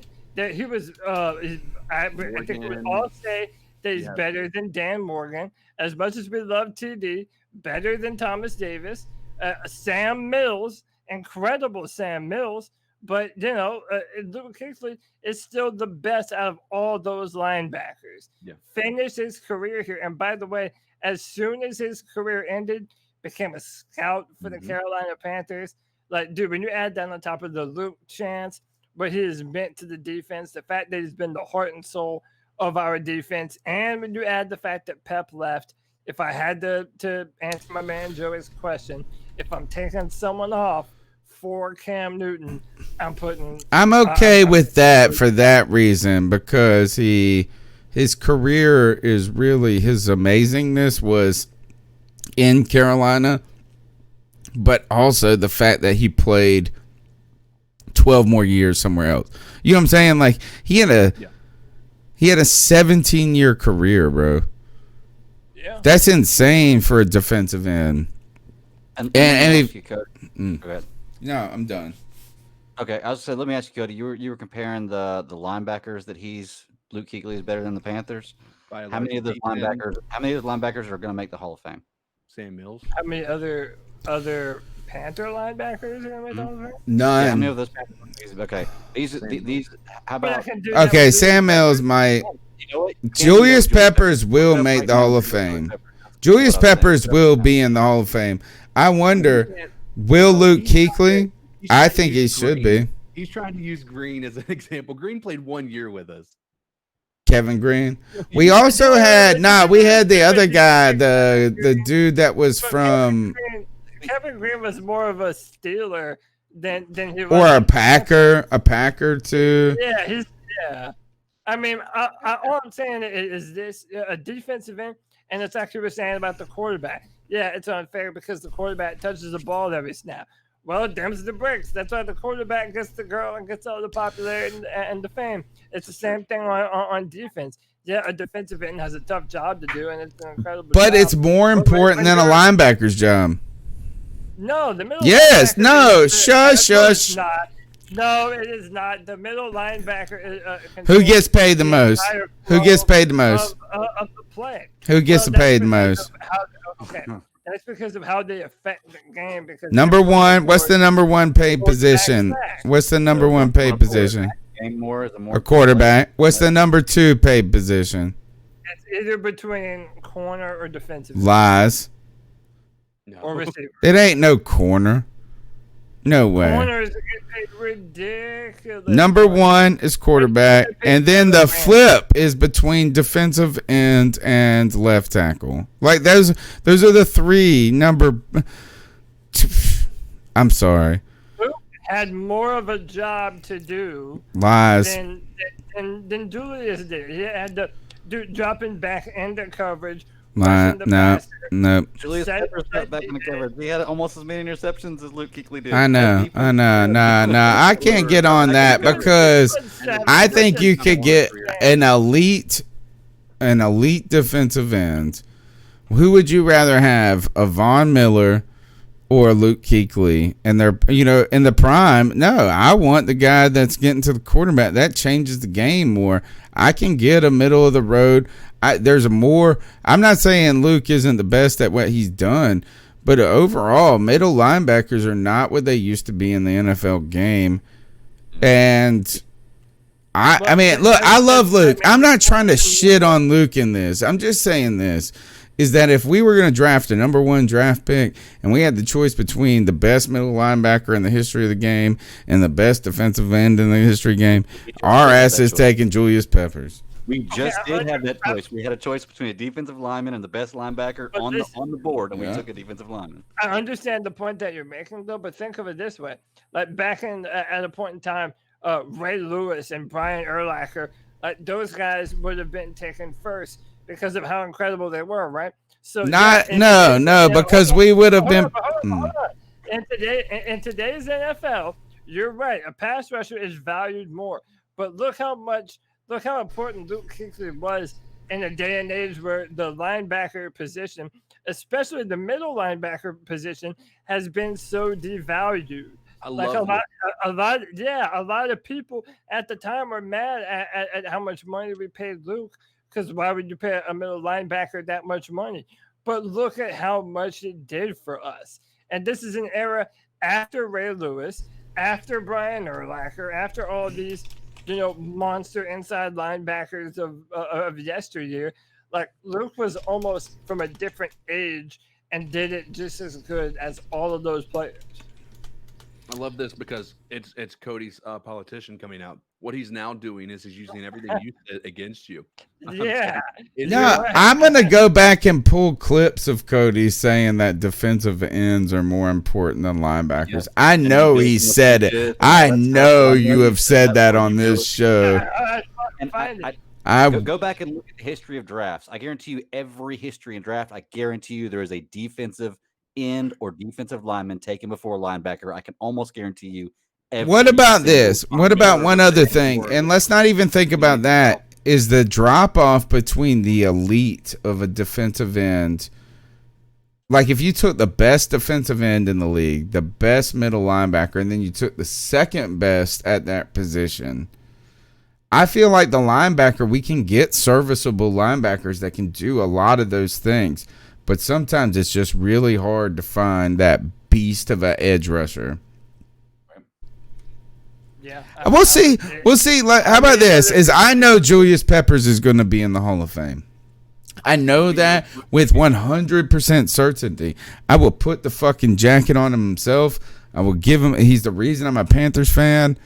Like all of that, I love him. So there's some personal admiration. And I'm not trying to shit on Luke on this. I'm not trying to shit on Luke at all. But Luke did, is that how much of a difference was there between Luke and Thomas Davis? I would say Luke's the better one, but man, it wasn't that much, was it?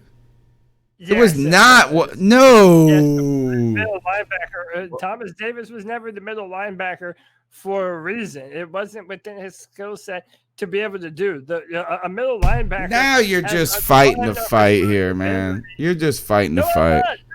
Dude, in a 4-3, the responsibilities of a middle linebacker are much more than a will linebacker or a Sam linebacker. Like, dude, listen to Luke Kuechly talk Chat about room the got my film back. and everything that he had to do. Yes, maybe if you're talking about a great defensive end and a great linebacker, yeah, a defensive end normally is considered more valuable.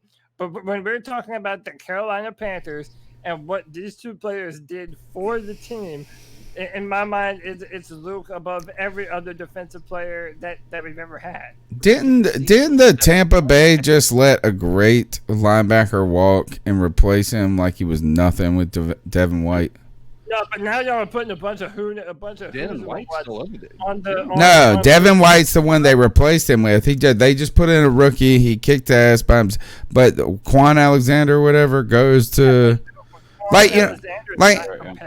there are more. Well, Devin White is right. There's only other one guy, in my opinion, that's been comparable to Luke. It's the dude in Seattle, Bobby Wagner. Bobby Wagner. Luke and Bobby Wagner. They've been the best two since have they've been been the best two, and then no other middle linebacker, in my opinion, has come close to either of those two. What about, who was it? I can't remember his name now. And now that I'm thinking about it, he used to be with the 49ers and he retired not long after Luke. Navarro Bowman. Yeah, Navarro. He was really good too. He was very good too. Yep. But I still think Bobby Wagner and Luke Kuechly are the top two middle linebackers in the league since they've come into the league. It's been back. What a tough question. Look at, statistically speaking, Luke is even better than Bobby Wagner by a pretty good proportion as well. Yeah, I think Luke's better, but I think that's definitely. Well, there's a lot of statistics that people will say that Bobby Wagner was the better one out of those. I've seen those arguments. And they're hard. I don't know. I mean, Luke was fantastic.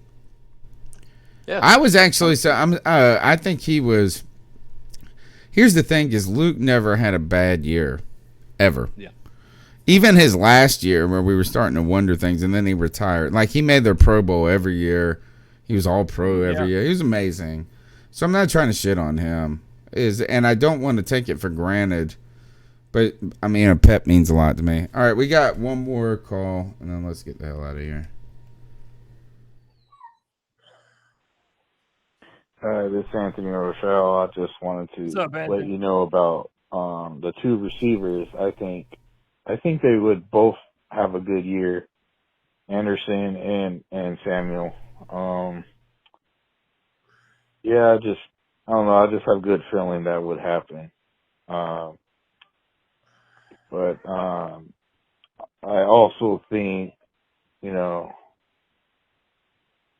seeing during the film of Anderson, it looks pretty good. But hope you guys are doing good. Go Panthers. I appreciate the show. God bless you guys. Go Panthers. All right, hold on. We got one more call that just came. Thanks, Anthony Rochelle. One more call just came in. Well, guys, it's Joey the Blind Panther again. And it looks like I accomplished my goal about giving y'all something to talk about, because, man, this is great. But, you troublemaker. Y'all keep saying Peppers is going to be more likely to get in the Hall of Fame. Peppers is going to be more likely to get in the Hall of Fame. More likely? He's a lock, homie. The NFL, it's run by the NFL, and they're all a bunch of idiots anyway, and we know it. That's why the officiating is so bad, because they're nepotistic. You know that. So, fuck Canton.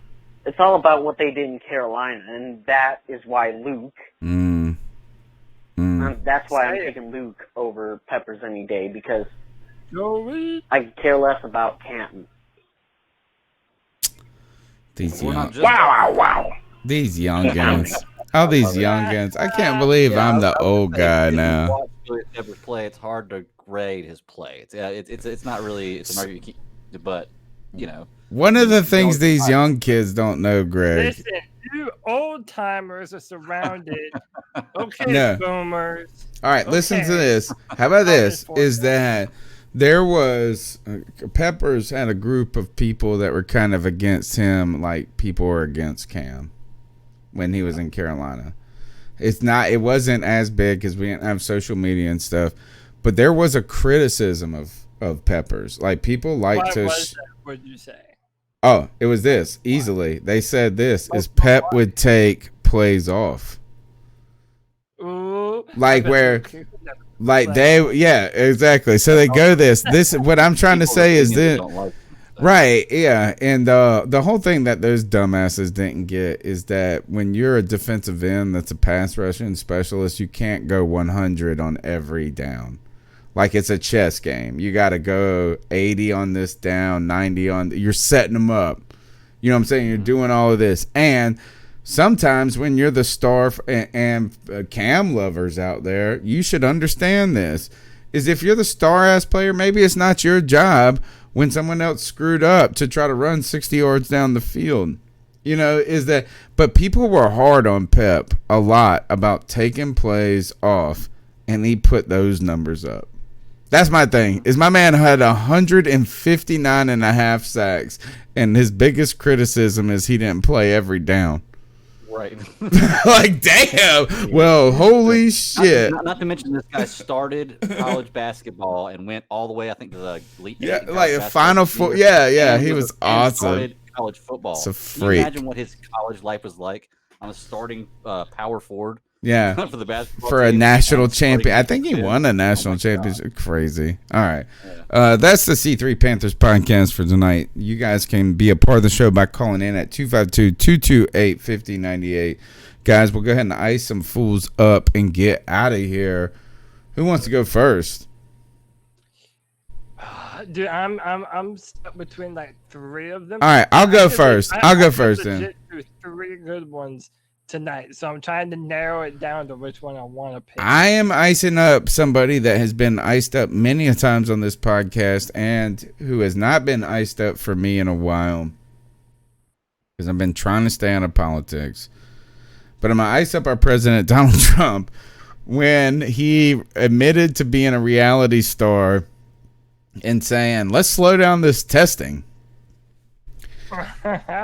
If we slow down the testing, we won't have as many numbers of COVID cases, as well as he took what is the term? A drumming or a drudging? One of the two is that the media beat his ass over the Tulsa rally, and then 2 days later he goes, I support a stimulus check.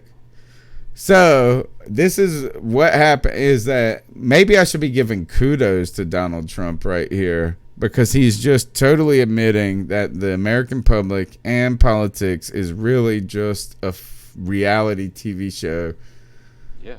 You know, it's like, I'm telling you, we can make these numbers look better by not doing this. And I don't know. I don't give a shit about any of I'm tired of all of it. But the other thing where my man is coming out for a stimulus check 2 days later, and it's like, I need to get some votes back. So my ice up pick goes Donald Trump for reminding us that the American political system is about as farcical as The Apprentice. Oh, your segue is perfectly into mine. Can I go next? Yes. Okay. You guys know I'm not a Trump supporter. Not by any means. All right. If you are, it's fine. It's no problem. I'm not a Trump supporter. But, I also like to look at things, everything from, all different angles. Okay. So when I look at politics and I look at stories, and I'm kind of icing people up who listen to everything they hear and see in politics, because there was, I think, New York Weekly or whatever was talking about the other day about how there was the biggest spike in COVID cases in Tulsa the day after Trump. Right. If you believe that, you're a freaking moron. Okay, because one, there's a 2-week incubation period for COVID, and two, it takes 3 to 5 days for your test to get back. Okay, so you're telling me that everybody that was at that rally, which by the way is less people than are at protests and riots right now, Everybody at that rally all of a sudden felt bad the exact same night, went got tested, then 24 hours later, magically were diagnosed with COVID-19. Y'all are idiots for believing this stuff. They're telling you what they want you to hear to go against Trump. Now, once again, I'm not defending Trump, but I'm also not stupid enough to follow these stupid stories that are trying to put people down. Do you want a stimulus check? Ways. They both do it. Huh? Do you want $1,200? I mean, yes. Like all right. Sorry. But like, I mean, like, this is how dumb it is. Go ahead. Continue. Yeah.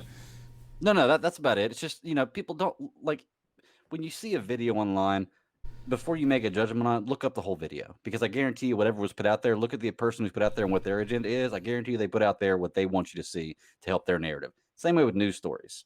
There's no way this news story is true. And I hate defending Trump, but I'm not really defending Trump. I'm trashing media is the way I look at it. Like, that's a garbage story. Get out of here. I dislike Trump for reasons other than the fact that people lie about him, his rally spreading COVID-19. So I suck to, I guess, stupid people for listening to the public and media.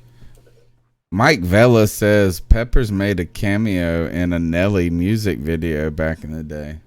Oh, there you go. That's the winning. And 6 degrees of separation, or is it 7 degrees? Is it 6 or 7? I don't know. The saying. Anyway, also remember that Greg Hardy's domestic violence spat started over a fight that emerged when a Nelly song hit the club and his girlfriend had slept with Nelly before. So the story of Nelly and the Panthers is very intertwined. Who's next with the ice up pick? CK, you got one? I do. Yeah, go ahead. With that beautiful, sexy voice you have. So, if you guys don't know much about streaming, there is a streamer called Ninja.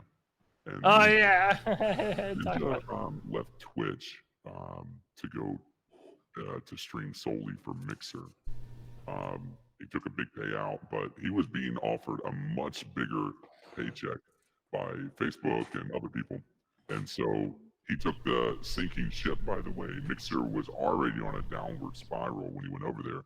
And they just announced yesterday they're shutting down. Like, Mixer is not going to exist anymore. And so now he's made the decision to leave leave Twitch to go to Mixer for a big payout. And he has no streaming platform anymore until he signs with somebody else. But nonetheless, ice up for chasing the money and leaving the people that helped build you. Anyway, ice up, Ninja. So can I?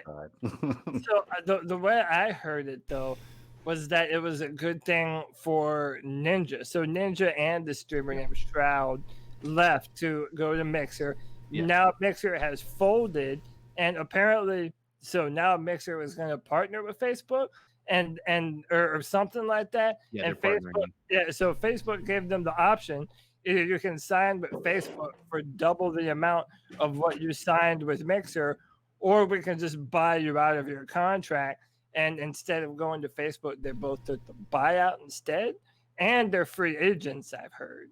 Yeah. So, well, I say it from the perspective of Ninja is going to be so. Number one, he's already transitioned to one platform from Twitch, and by doing so, he lost a ton of followers. He lost so many. Like, he made a lot of money, certainly, but he also lost a lot of potential revenue for the future by going to Mixer. And he was basically the sole person on Mixer. That's it, him and Shroud. Him and Shroud were basically what made Mixer. And now that that's done, he cannot go. I mean, he can try to go back to Twitch, but I mean, he is going to be eviscerated if he tries to go back to Twitch, because they didn't end on very good terms. He is not a Facebook streamer. Let's be honest. He is not somebody who's going to go to Facebook and do half as well, because he is. There's certain types of streamers on certain platforms, and Twitch worked very well for him. Like, the type of streamer he was perfect for the Twitch platform. His only option now is YouTube. And if he goes strictly YouTube, he's got a following on YouTube, but he is going to be so heavily restricted, more so than he's ever been, that he's going to have an issue. Anyway, this is stuff people probably don't care about, but nonetheless, Ninja, I feel like it's a loss. He may have taken a buyout. He may, in the immediate short term, may not be impacted, but In the long term, I think this is a big problem for him. This chat room got me tripping tonight. They said Mike Vella said do a Barry White impression. No, I feel like we should actually hold someone hostage more than do. It's like, will you drop me $7 million if you want your kids? This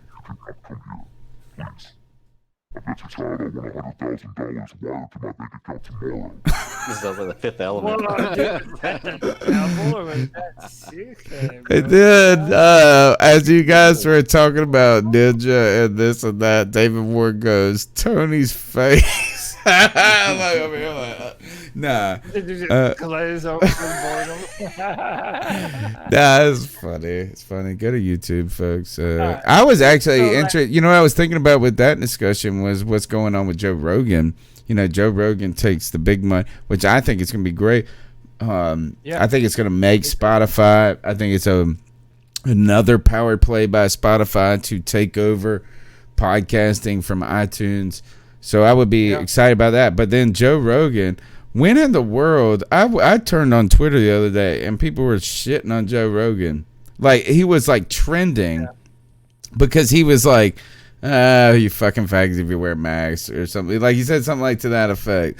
And it was like, gosh, who can? Yeah.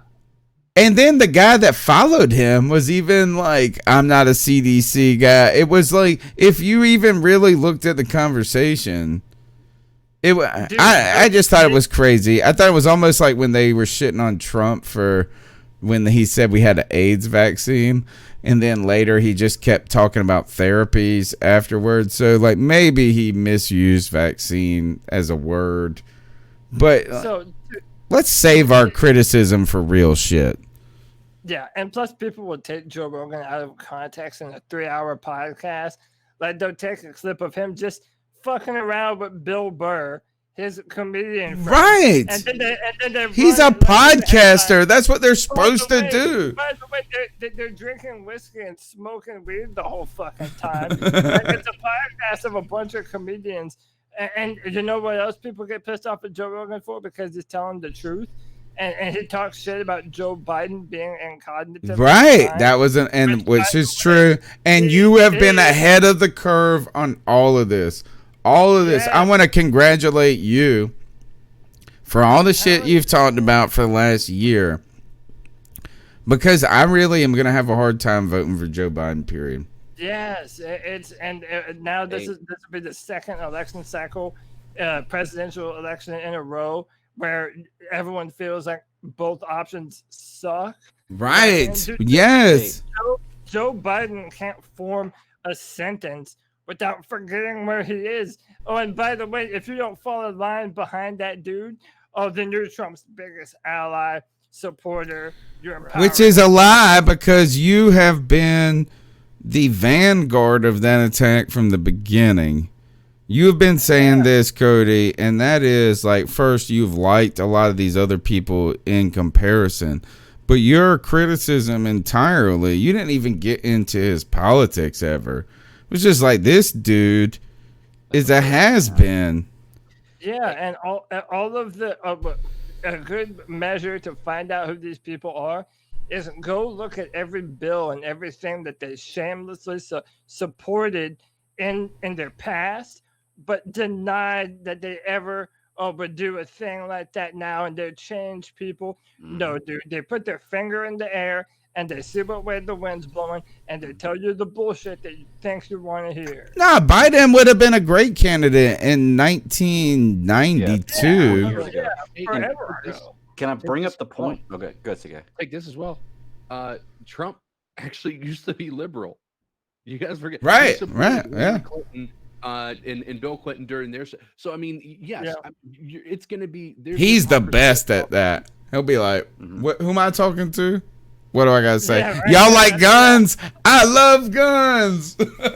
Can I just point out to y'all too that y'all brought up this is the second election. It looks like where we have two candidates that it's not. Hey, like let's everybody, please listen.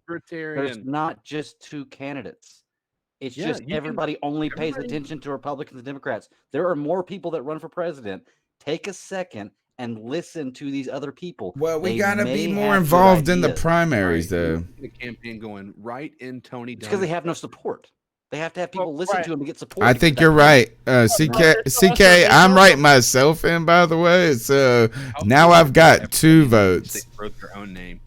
But by the way, though, it's bullshit that our system only promotes 2 parties. Yeah, it's the to public be, that does that. Yeah, it's never meant as a 2-party right. system. But so, for example, like in the Senate and Congress is Republican and Democrat. If you're a third party, you don't have a lot of like who are you going to caucus with? Who are you going to get people to come to your side on? Like I agree. By the way, I agree with you 100%. But I'm saying our politics needs to have a door open so that way it doesn't have to be a fringe thing. When you want to vote Libertarian or Green Party or whatever the hell, when you want to vote for a legitimate third option, there needs to be a legitimate third party in America. They just need the support coming up to the election. Yeah. For that. Well, with the internet, the majority of the public never even looks at it. With the internet, we should be able to do that now, right? In the past, it's been a money thing. I feel like Johnson in the past. I mean, last election, I think that he had a better turnout than any other. He had the best turnout that I think he's ever had. Any other libertarian. So I mean, I think we're moving in that direction, and I think this presidential term was that the guy that did the something about pick up a poop. Remember he had the statement like he was like, I would rather shovel your dog's poop. It was like he had the best one-liner in a primary, and it was about a dog. He was the dude on CNN who didn't know where Aleppo was. They were asking him about Syria. Right. And Syria had some crazy shit going on at the time, and they asked him about Aleppo. Well, neither does Joe Biden or Donald Trump. So who gives a fuck? All right. If you have not looked at his gaffes, it's worth it. Dude is a hysterical human being because he just does not know where he's at any given moment of the day. Joe Biden was cool when in the 80s when the Democratic Party was more related to the working man's party. But it's just not the case anymore. Is that they lost that demographic. The middle class lunch pail dude sadly doesn't identify with the Democratic Party anymore, which historically has been their bread and butter since the New Deal. But now they're the party. The Democrats' party is this. I'll give you this, and we got to go. But the Republican Party is you either check off all these boxes or you ain't in it. Right? Like, you got to be like this. You got to be like this. Be like, oh, I don't like gay people. Sorry. Can't be in this party. The Democratic Party is the party of other. It's like all the misfits of the Republican Party that don't have a home. So you have some people that are like socially conservative, but then they have these other ideas. Then you can have a gay person who's fiscally conservative and all of this. They just don't. They would actually be a Republican. And so the Democratic Party is just too diverse in a way. It's the party of other. They want you to believe that, but they push all the diversity out the minute that it goes a little too far, and then they ramrod them from behind the scenes, like Joe Biden, Hillary Clinton, like they've done the past 4 years in a row. My favorite saying is that Republicans and Democrats are not different. They are 2 different factions of the business party. They have some differences in abortion and all this other stuff, but they all serve the same masters. Okay, they all serve the same billion-dollar industries that pay for their campaigns to run. And that's why people get pissed off at me on Twitter for saying that kind of shit, but it's the truth. Cody, I thought that your position on this matter had been a little over, because I've known you for a while. No, a little conspiratorial, but to be honest, the fact that Joe Biden is the candidate right now, I can't imagine a world where any person in the United States knew Joe Biden better than Elizabeth Warren or Bernie Sanders. It just didn't make sense. It would be like if we all ran across the finish line and we saw a clear winner, and then they were like, well, Joe Biden is the winner, number 3. Like, it was just so, it just didn't match the enthusiasm of the party. I don't care about politics anymore. But this is the last thing I'll say to myself. The most important vice presidential pick in the history of America is getting ready to be announced whenever Joe Biden picks his VP. Because everyone assumes, as soon as he's elected. Have you heard he's going to quit? Whoever the VP is. Have you heard that theory that he's going to be elected, he's going to serve a year and then retire? And then step down to the vice president. Wow. Well, then he should pick, if he really wanted to win, he should pick Michelle Obama as his running mate. He would decimate the world. I mean, everybody bows at the altar of Obama anyway. Hell yeah, we do. We love those strong black men, bro. Give me Cam. Give me Obama. I know Tony does. Yeah. Nothing does it for Tony like a strong black man. All right. Let's get. What's your ice up pick? Yeah, my ice up. I hope Teddy Bridgewater is a strong black man. Well, we'll find out. And you better hope our offensive line is but I don't know if you are all familiar with Chris D'Elia. She's a comedian who I've listened to a bunch. I mean, I listened to that whole podcast circle, Joe Rogan, Your Mom's House, King of the Sting, all that. I love all those shows. But Chris D'Elia is a famous stand-up. It came out that there are multiple young women who have put together stories of how much of a creepo Chris D'Elia is toward teenage girls, like 16, 17-year-olds, inviting them out to shows, trying to sleep with them. And it's even weirder because on his podcast, he was saying, pedophiles in Hollywood, that doesn't exist. That's not a real thing. You're a conspiracy theorist. Oh, I know this dude, and I like him. Yeah, I know a lot of people. I mean, I was a fan of his. I listened to his podcast. His stand-up is kind of hit or miss, but a ton of different allegations. And literally like a week before, he's on his show talking about, everyone who believes in these pedophilia rings in Hollywood, it's all bullshit, and how could you believe that kind of crap? He calls all of his fans the babies, which is like weird as fuck, knowing that he's like preying on. I feel like he's even done a movie role where he liked young people and that's in it. another thing. I don't remember the movie, but I felt like it.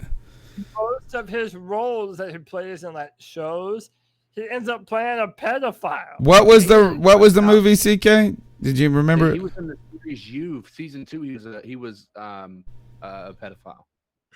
He was on Workaholics as a Justin Bieber, like pedo fanboy or whatever.